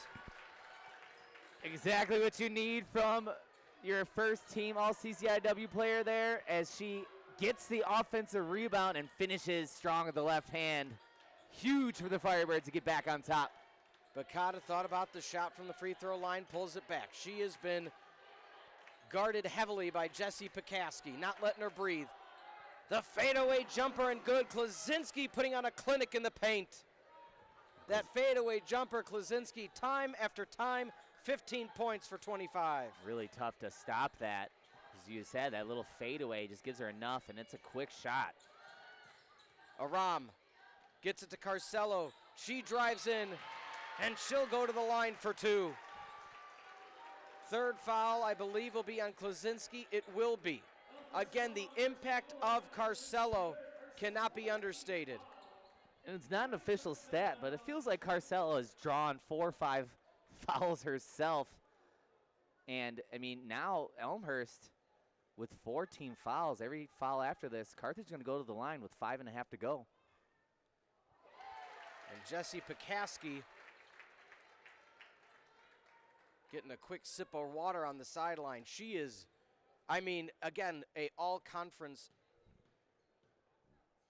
track and cross-country runner. Carcelo nails it. But Jessie Pekaski, the minute she's logged today, 20 minutes for Jessie Pekaski in the opening round of the CCIW tournament. Was thrust into this game, as we said, early foul trouble from players like Aram. Put her in right away, and you've seen her slow down Bukata a little bit more here in the fourth quarter after Bukata had her way in the third. And a foul going to be called against Carcelo. Now, something to keep in mind. That is the first foul. That is the first foul on Carthage in the fourth. Elmhurst up to 4. You and I said it, Eric, at the beginning of this fourth period, just 5 minutes ago. If Carthage can find a way to get Elmhurst into foul trouble, they may find a way to win at the free throw line. And now a foul called on Orozco. That is 2 fouls called in a matter of seconds. I believe that's on Pekaski. My apologies. I didn't know if that was a 2 or a 3. I guessed wrong. Deep penetration pass. Pekaski. Oh, my goodness. Kristen Bukata is so good at basketball. My goodness. I mean, you saw exactly what Pekaski did there. I mean, really stretched out high, straight up, just better offense from Bukata. Got it into Carcelo, deep underneath the basket. The hook shot. Carcelo will go to the line for 2 more. Another foul drawn there from Carcelo. As I said, we need to start talking about our statisticians and see if they get fouls drawn. She has to be leading up there with someone like Bukata, who has the ball so much in her hand, but nice job by Carcelo. Misses the first. Carcelo, this is her 15th game of the season. She only shot 2 free throws total before today. She hit her first 2 tonight, trying to get back on the make side here. She does. And she does. Tied at 71. Just about 4.5 to go. Carcelo gets a breather. Cord comes back out. Now, don't forget, Cord kind of has a slight hitch to her gait right now with that left leg brace. And so what a relief. You know, that could be the 4 and 5 of the lineup next year between Cord and Carcelo. And the speed of the Firebirds goes to strength. How about Pekaski with another steal? Green thought about the step back 3. Pekaski still in the contest. Aram gets it to Green along the 3-point line. She drives baseline. Gets it to Aram, 15. Orozco double team, tipped out of play. And both teams been taking care of the ball, really just The 8th turnover for Elmhurst. Carthage just 5 turnovers today. So exactly what you want to see in a game like this. Both teams playing clean, and really the offense just been going back and forth. Besides Hardy with the 4 fouls, no Blue Jay necessarily foul trouble, and the soft touch by Alyssa Orozco. 16 points for the player we thought would be out for the contest. Battling back the heart of a warrior. Klaczynski under the basket, the miss, the tip. Grace Cord with the offensive board. Carthage with a 2-point lead, a chance to extend it. To note, Elmhurst 5 fouls. I think that's what you want to see here. Can you get some movement towards the basket? Pekaski, the layup with the left hand. The crowd going nuts for Pekaski. Nice find there, Pekaski. Great offense to carve out a spot for number 24 to all by herself. Easy layup. Tarble Arena stands Pekaski. 3 ball, no good. Grace Cord, 4-point lead, 3 minutes to go. A chance for the Birds to extend the lead of 4. There, Carthage did enough to stop Bukata and may force her to pass the ball. Something, if you're Carthage, try to get it out of the hands of number 10 for Elmhurst if you can. Pekaski was nothing beyond a rotational player her first few years. Grace Cord called with the charge.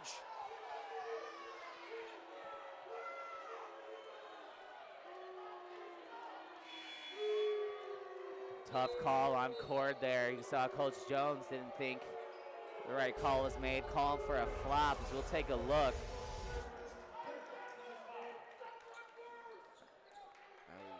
Couldn't get the replay in time, but either way, Bukata getting the 3rd foul called against Grace Cord. It's still a 4-point lead for Carthage. Klaczynski, Bukata underneath the basket, and a foul called on Pekaski again.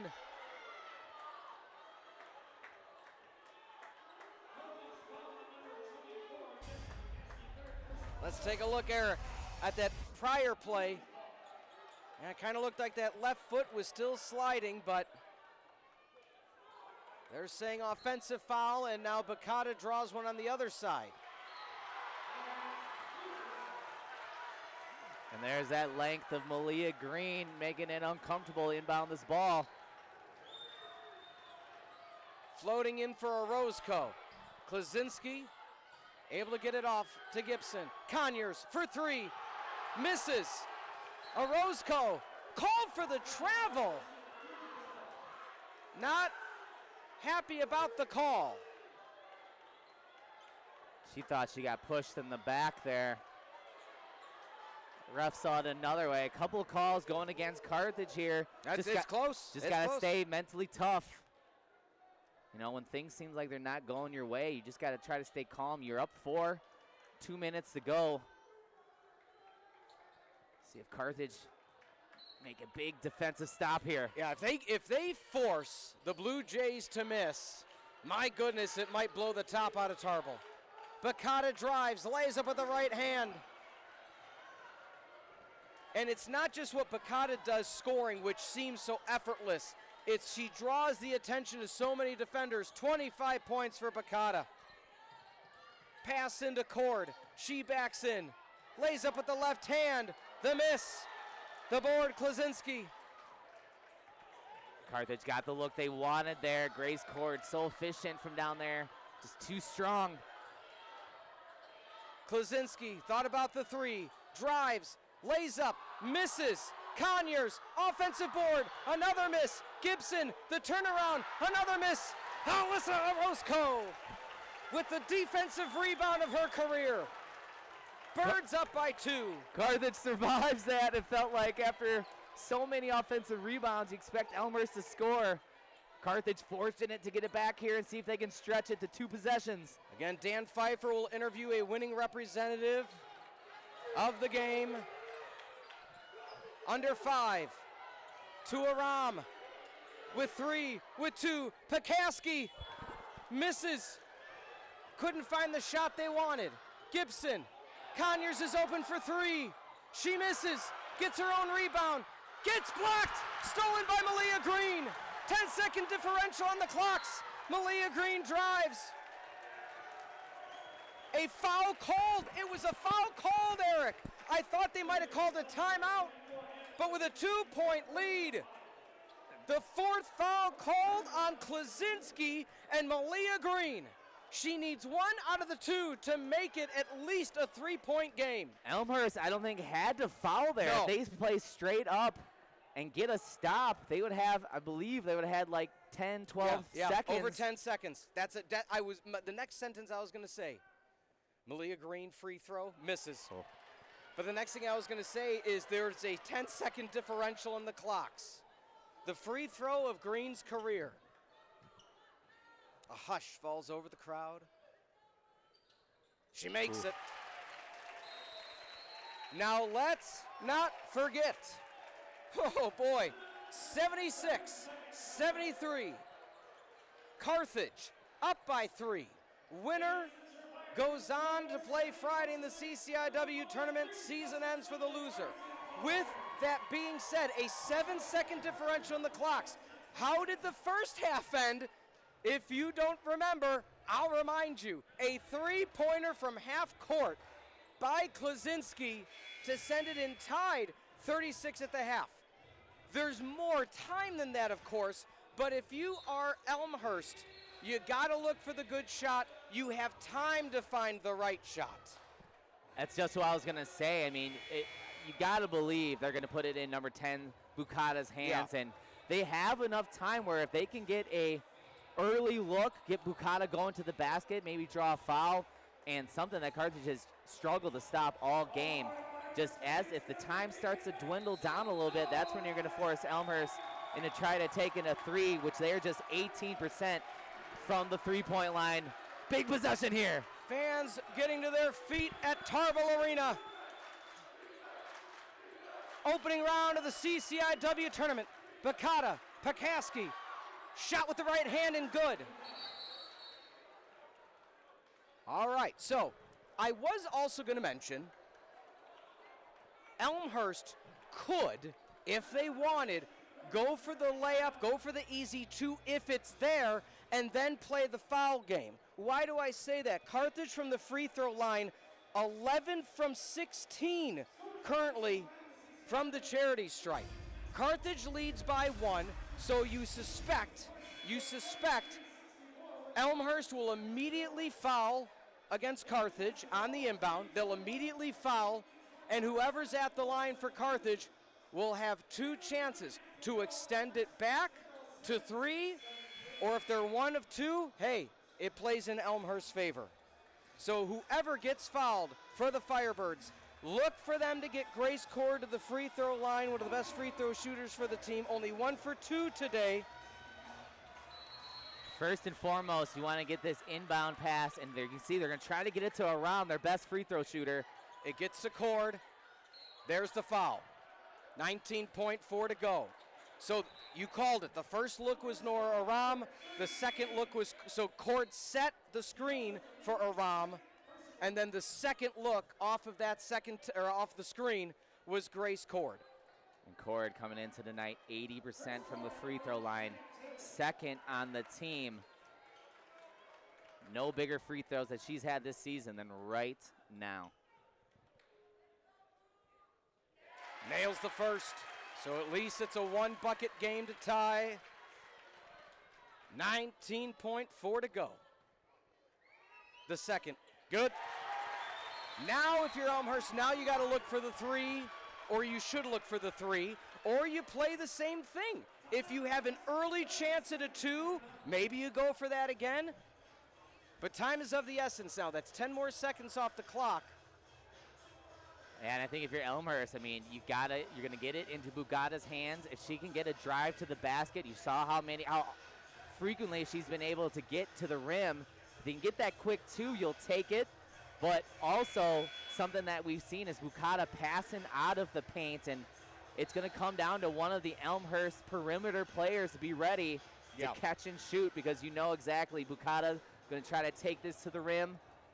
Who's going to step up for Elmhurst? Again, just 3 of 16 Yeah. from the three-point line, 19%. And if you're Jesse Pekaski, Yeah. you're going to have a big defensive assignment here. They're letting Bakata get it. They're letting her drive. Pulls up from 2. Misses. Nora Ram gets the rebound. And they're saying jump ball. That was as close of a touch as possible, but they're claiming jump ball, but either way, possession Carthage. Wow, that was a close, arguably one of the closest jump balls I've ever seen. It looked like Bakata maybe had one hand on it. Yeah, Ram really looked like she ripped that out of her Yeah. hands, but you saw Grace Court say, calm down, we still got it, our possession. Nora Ram gets fouled by Sierra Gibson. And now you're going to have Aram going to the free throw line, who was 48 of 56 from the free throw, 86%. Yeah, but if you look at it right now, she got the old thumb to the eye, incidental of course, but again, kind of blinking right now. They're gonna review the previous play. Unclear what the review is. Eric, maybe somebody from the bench can help, or one of our producers, but either way, here, let's take a look. It got inbounded. We saw Aram catch it, so it's not a matter of that. Yeah, I mean, I don't know if they're gonna. Okay, thank you, Dan Pfeifer. Contact to the face is being reviewed. boy, that would be a huge call because that would be free throws, and I believe the possession would go back to Carthage. Oh, yeah, it was that left hand coming in. So the right hand of Gibson you saw on the replay. Great job by the camera crew again. A fully student-produced and staffed broadcast here on the CCIW Network. The right hand came through with the foul, and then the left hand came through with the secondary touch.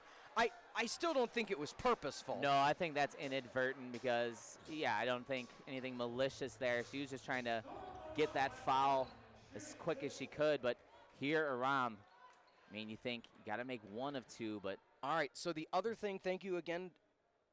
She misses the first. Thank you to Dan Pfeifer. They also added time back onto the clock. 2+ seconds were added during the review of the thumb to the eye. Aram, the second, makes it. It's a two-possession game. As we stated a few minutes ago, Malia Green needed 1 of 2 to make it a 3-point game. That circumstance, Aram needed 1 of 2 to make it a 2-possession game. So, mission accomplished in that sense. Now, if you're Elmhurst, now you just need to score. It needs to be the quickest play you have. The fact that Aram at least made 1 out of 2, Elmhurst, there's still a chance. You drive, you score, you immediately foul. You put it in the hands of Bakata, likely you're going to score. It's just been that kind of game. Bakata, 11 for 18 from the field. But with what Elmhurst can do, score quickly, foul again, hope that Carthage continues their 1 for 2 streak at the line, minus Grace Court. I mean, my goodness. Remind everybody, stick around for the post-game show. Dan Pfeifer talking to a winning representative on the court, and then Coach Jones up here in the booth regardless of win or loss. What an entertaining game, Eric. I got to say, I mean, we've been here all season. This, to me, is one of the most fun games I've watched at Tarble. It just feels like this game never was really in favor of one team too much or the other. Carthage would get ahead, and Elmhurst would come right back, and both teams trading buckets here. And I think Coach Jones reiterated in this huddle, just the one thing you cannot do is foul a three-point shooter. The inbounds to Robinson. Hands off, Conyers from the hip, looks for the three. Bakata lays it up, misses, follows up, makes it. 3 seconds to go, 2-possession game. Timeout called by Jones. Smart timeout. Get your best free throw shooters in and dial up your best inbounds play, because the Bakata, 29 points. It's like we predicted Bakata was going to get a bucket. With that being said, you got to get the inbounds, because if Elmhurst finds a way to cause 5 seconds to get a steal, a bucket ties it. I was going to say no timeouts left for Carthage, and The other thing that timeout does remember is that it moves the ball above past half court. So a great timeout there because you're much less at risk of really inbounding the ball underneath your own hoop. Now you can at least extend it to the other side of the court. But as you already mentioned, the end of the first half ended in a buzzer beater 3. So Carthage, if they can inbound this ball, you got to believe it's going to be enough to win this game. But anything can happen here with 3 seconds. Definitely enough time for Elmhurst to get a steal, a dribble or two, and get the shot off. What an entertaining contest. My goodness. You want nothing more in the postseason, and that's for sure. We said, was the Road Warrior team going to find success yet again? Both these teams beat each other on their opponent's court. Alyssa Orozco to inbound. Aram, Pekaski, Cord, Green. Looks for Green, gets it to Cord, fouled. 2 seconds on the shot clock, or on the game clock, excuse me.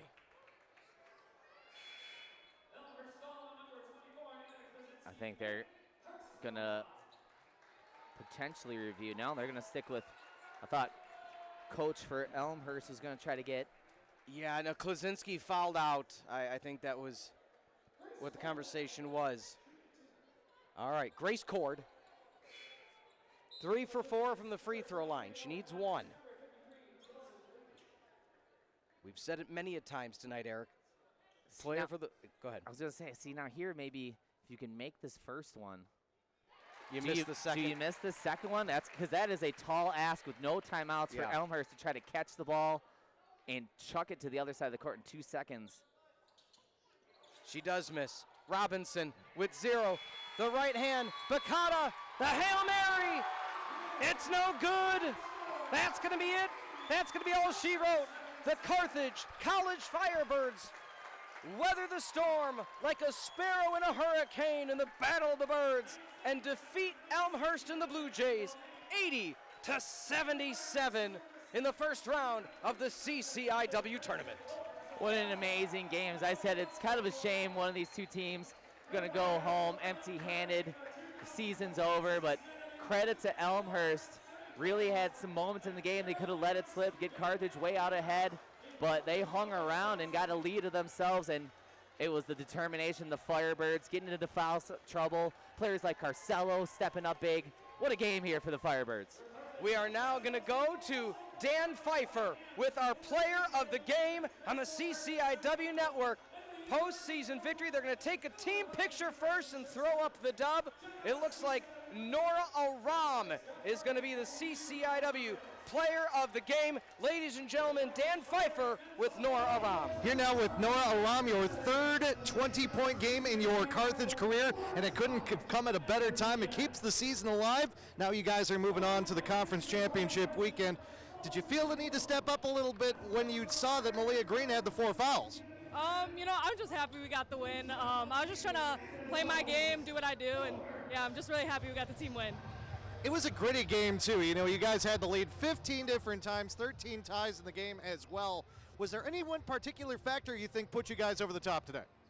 The whole team, I feel like we had energy, just great energy all around. The crowd, the bench, it was just a really fun game to be a part of. What are you expecting out of championship weekend? What'd you say? What are you expecting out of championship weekend? Oh, we're just focused on the next, one game at a time. Carroll's a good opponent, or if we have Wesleyan. So just really good opponents, and we're just going to be focused on that. Nora Aram, St. Theater, thank you very much for joining us. Thank you. All right, thank you for that, Dan. Our CCIW player of the game. We roll through some of the highlights as humble can be. Nora Aram crediting the team, crediting the bench as we see her lighting it up. 3 years ago, mid-season, made the transfer from Division I UIC, went from the Flames into the Fire, and is our CCIW player of the game as the Birds win 80-77. We're going to take a quick timeout. When we come back, the post-game show with head coach Megan Jones. Again, in the Battle of the Birds, Carthage defeats Elmhurst, and we'll head on to the next round of the CCIW tournament. Who that will be, we'll let you know after the break, as Wheaton defeated North Central 75-67. We'll be back in a flash on the CCIW network.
And welcome into the postgame show on the CCIW Network. Carthage over Elmhurst in the Battle of the Birds. Winner is now going on to face Illinois Wesleyan. We'll get to more on that in a minute. Head coach Megan Jones joining us in the postgame show. Coach, first off, congratulations galore. Talk us through the resiliency, the resolve of this team in foul trouble. You found a way to win. Yeah, it was so resilient. I mean, I told them in the huddle there at the end, like, we took their punches in that fourth quarter. It felt like at the beginning of the fourth quarter, every time we scored, they were scoring. It was a one-point back-and-forth game, and we sustained that. We didn't let that dictate the entire game, and then we strung together a couple stops, a couple scores, outscored them in that fourth quarter, got it back to even, rebounding. They were out-rebounding us through three quarters. Took care of the ball, only had 7 turnovers. I mean, I'm just really, really proud of our team. So happy for them, too, you know, to get this last win at Tarble for our seniors and get to fight for more. We kept saying fight for tomorrow, fight to get to Friday, and every person did that. Everybody stepped up with having people in foul trouble, switched Jesse to Bukata, who obviously is a great player, facilitates so much for their offense. Jesse did a great job. Brecken stepped up, had big minutes too, kept the ball alive a couple times, and yeah, it's just a team effort. We keep saying that. It takes everybody, and I'm just really proud of our team and where we're at. Again, Coach, congrats on the win. What a fun game to watch, and it felt like in that second half, a couple things were piling up against you where, you know, a couple calls here or there, like we talked about, you know, going into foul trouble, but you really were resilient and just felt like a gritty win for your team, and even when things are kind of going against you, you still rose up to the top here tonight. Yeah, I mean, I think that's as gritty as it gets. For Malia to pick up that fourth and have to go to the bench, and then when her time came to go back in the game, I mean, first play, she takes it to the rim, and at that point, I felt some confidence. Like, I just gave myself chills saying that because I felt like she wasn't going to be denied, and the whole team felt that way. And so it just, everybody rose to the level that we needed them to today. We had really good practices leading into today, and I think that's a big piece of it as well. But yeah, they gutted it out against, obviously, Bukata is a great player, and she makes things really challenging. And so I think, you know, she got hers in a way, and just really proud of our team. And yeah, just feel like every time you're, you know, Elmhurst would get a bucket, you came right back. You had 3 threes in a row there at one point in the third quarter. And the last thing, just question, I mean, we talked about the foul trouble, and some players like Carcello and Pekaski really saw some of their minutes increase, and boy, did they step up tonight as well. Yeah, I mean, huge. Jesse, that's a tough job to switch over to Bukata with Malia going to the bench with foul trouble, and I think she did a really good job. Limited, you know, what made it harder. Gave a different look, too, to her. I think that's always a good thing to do, to switch up some players even without the foul trouble, is just because you start to get comfortable with how somebody's defending you, and so maybe that's a different look. And I think everybody else stepped it up too once Malia went to the bench with the foul trouble, is everybody else started doing their job that much better to help Jesse out and be in a gap or recover to the shooters a little bit better than we were to start, to be in a better angle to recover. And Brecken coming in and having 6 rebounds was huge. She keeps plays alive. She had 2 offensive boards. We only had 3 offensive boards at halftime, and to finish with 12, we challenged them. Like I said, 3 is just not enough to win the game. And if we only had 3 again, 6 wasn't going to be enough. And so to double that and get to 12, there's just a lot of stat things that show up that show that they did what they needed to do. Looking now at the next few days, you're hitting the road, final one at home. What's the next few days going to look like to get the team ready? Yeah, I told them at halftime, you can rest tomorrow. Yeah. Like, don't leave anything in the tank today. And so we'll be a little lighter tomorrow because I'm sure, you know, they're going to be tired. And so we'll get focused on what we need to do. What was the result of the other game? Like, who are we playing? Wheaton defeated North Central, so you will be playing Illinois Wesleyan. Okay. Yeah, so we'll get prepped for them and their run and jump press and get prepared for what we need to do there. Obviously, us taking care of the ball tonight leads well into that. We got to take care of the ball again on Friday. And so, yeah, we'll be a little lighter, get really focused, do more mental stuff, I think, tomorrow, scout prep, and then physically be ready Thursday and be ready to go on Friday. Coach, it's the first round, but congratulations to you, the staff, the team, from all of us to all of you. Best of luck at Carroll and the rest of the tournament. Thank you. Thank you so much, Coach. Again, winning head coach Megan Jones. Our final time talking to her this season. You know, just a few weeks ago, we didn't know if we'd get a chance to talk to her again. Not only do we get to talk to her, we get to speak with her after a win. Eric, thoughts on what Coach had to say? Such a credit to Coach Jones and the coaching staff here. As we said, Carthage came out of the gate slow in the CCIW conference play, and we talked about how they got 3 revenge wins on their first 3 losses to some of those teams. The games they didn't get revenge on are going to be Illinois Wesleyan and Carroll. And so starting on Friday, they're going to try to get one of those wins back against Illinois Wesleyan. And I think just, to close out the season now, winning 7 of their last 9, you can see the arrow trending up, and so exciting to see what this team's going to be able to bring in this conference championship here on Friday, Saturday. Yeah, well, another thing to mention, and this isn't to be so pro-Carthage, but we can be pro-Carthage in this circumstance. The only team that defeated Illinois Wesleyan and took away their undefeated season last year was Coach Jones and the Carthage College Firebirds. So when she said we're going to focus on the mental part of it, I would put on that film. I would put on that old game on the Marquee Network from last year and say, this was you a year ago, lighting the house on fire. You can do it. You just got to go out there and execute. And again, Illinois Wesleyan, a great team. That's why they were tied for the #1 seed, aren't hosting because of the tiebreakers to Carroll. But for all intents and purposes, if you're Illinois Wesleyan, this isn't the team you necessarily wanted to get the called against you on Friday. Yeah, coming in, and we said hot team, and we've seen a couple times. I know they're going to have to beat Illinois Wesleyan to get to maybe potentially Carroll, but they played those 2 teams really tough. And I think Carthage is playing their best basketball now, so I don't even think Illinois Wesleyan has really seen the best Carthage has to offer until this game here on Friday up in Waukesha against at Carroll. Yeah, last time these 2 teams met, it was a 64-52 victory for Illinois Wesleyan, but that was an improvement from earlier in the season where it was 74-52. So the defense stepped up a bit, offense just about the same, and we'll see where things land. Let's take a final look at the statistics here on the CCIW Network's presentation of postseason basketball presented by the Pullman Auto Stores. 80-77 the final. 28 out of 64, 31 for 71. The three-pointers, not that Elmhurst missed so many. It was the defense from Carthage just not allowing clean looks from the outside, and tied in the rebound category. A huge one, Eric, a huge one. Yeah, especially we said they were down 5 going in at half, and we said the game they lost against Elmhurst, they were out-rebounded. It's for them to fight back, and Coach Jones highlighted even those offensive rebounds. Those came in huge, and get those extra possessions, and I think it just came down to Carthage. I think the word we keep using is gritty, and it was just a tough performance up and down the lineup here from the Firebirds. Yeah, albeit Elmhurst outdid Carthage in the points in the paint 50-36. The bench points, the second chance points, the points off of turnovers, everything else led itself to that resolve and resiliency of Carthage College. Again, stats today brought to you by the Pullman Auto Stores of the greater Kenosha area. Let's look at the upcoming schedule on the CCIW Network. This is the last basketball game of the season. My goodness, my friend, it goes fast. But this Saturday, we have women's lacrosse versus UW lacrosse. That'll be Dan Pfeifer on the call. Men's volleyball versus Loris. That'll be Chris Labasco on the call. Then next Thursday, men's volleyball versus St. Norbert. Saturday, women's lacrosse versus Aurora. That'll be a fun non-conference matchup. And then all the way ahead, men's volleyball versus Dominican, Saturday, March the 14th. So for all of us here, to all of you watching and listening at home all season, thank you.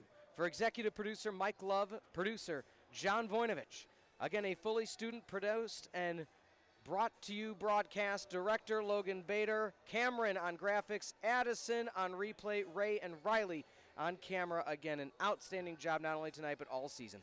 This program has been a presentation of Firebird Broadcast Productions and Carthage College, copyright 2026. For sideline reporter Dan Pfeifer, color commentary Eric Elger, and yours truly, Peter Ferreri, thank you for being with us not only tonight, but all season. Hard-fought game for the Elmhurst Blue Jays, and the Carthage College Firebirds will head on the road to take on the Titans and the Spartans of Illinois Wesleyan. Have a good rest of your night, everybody.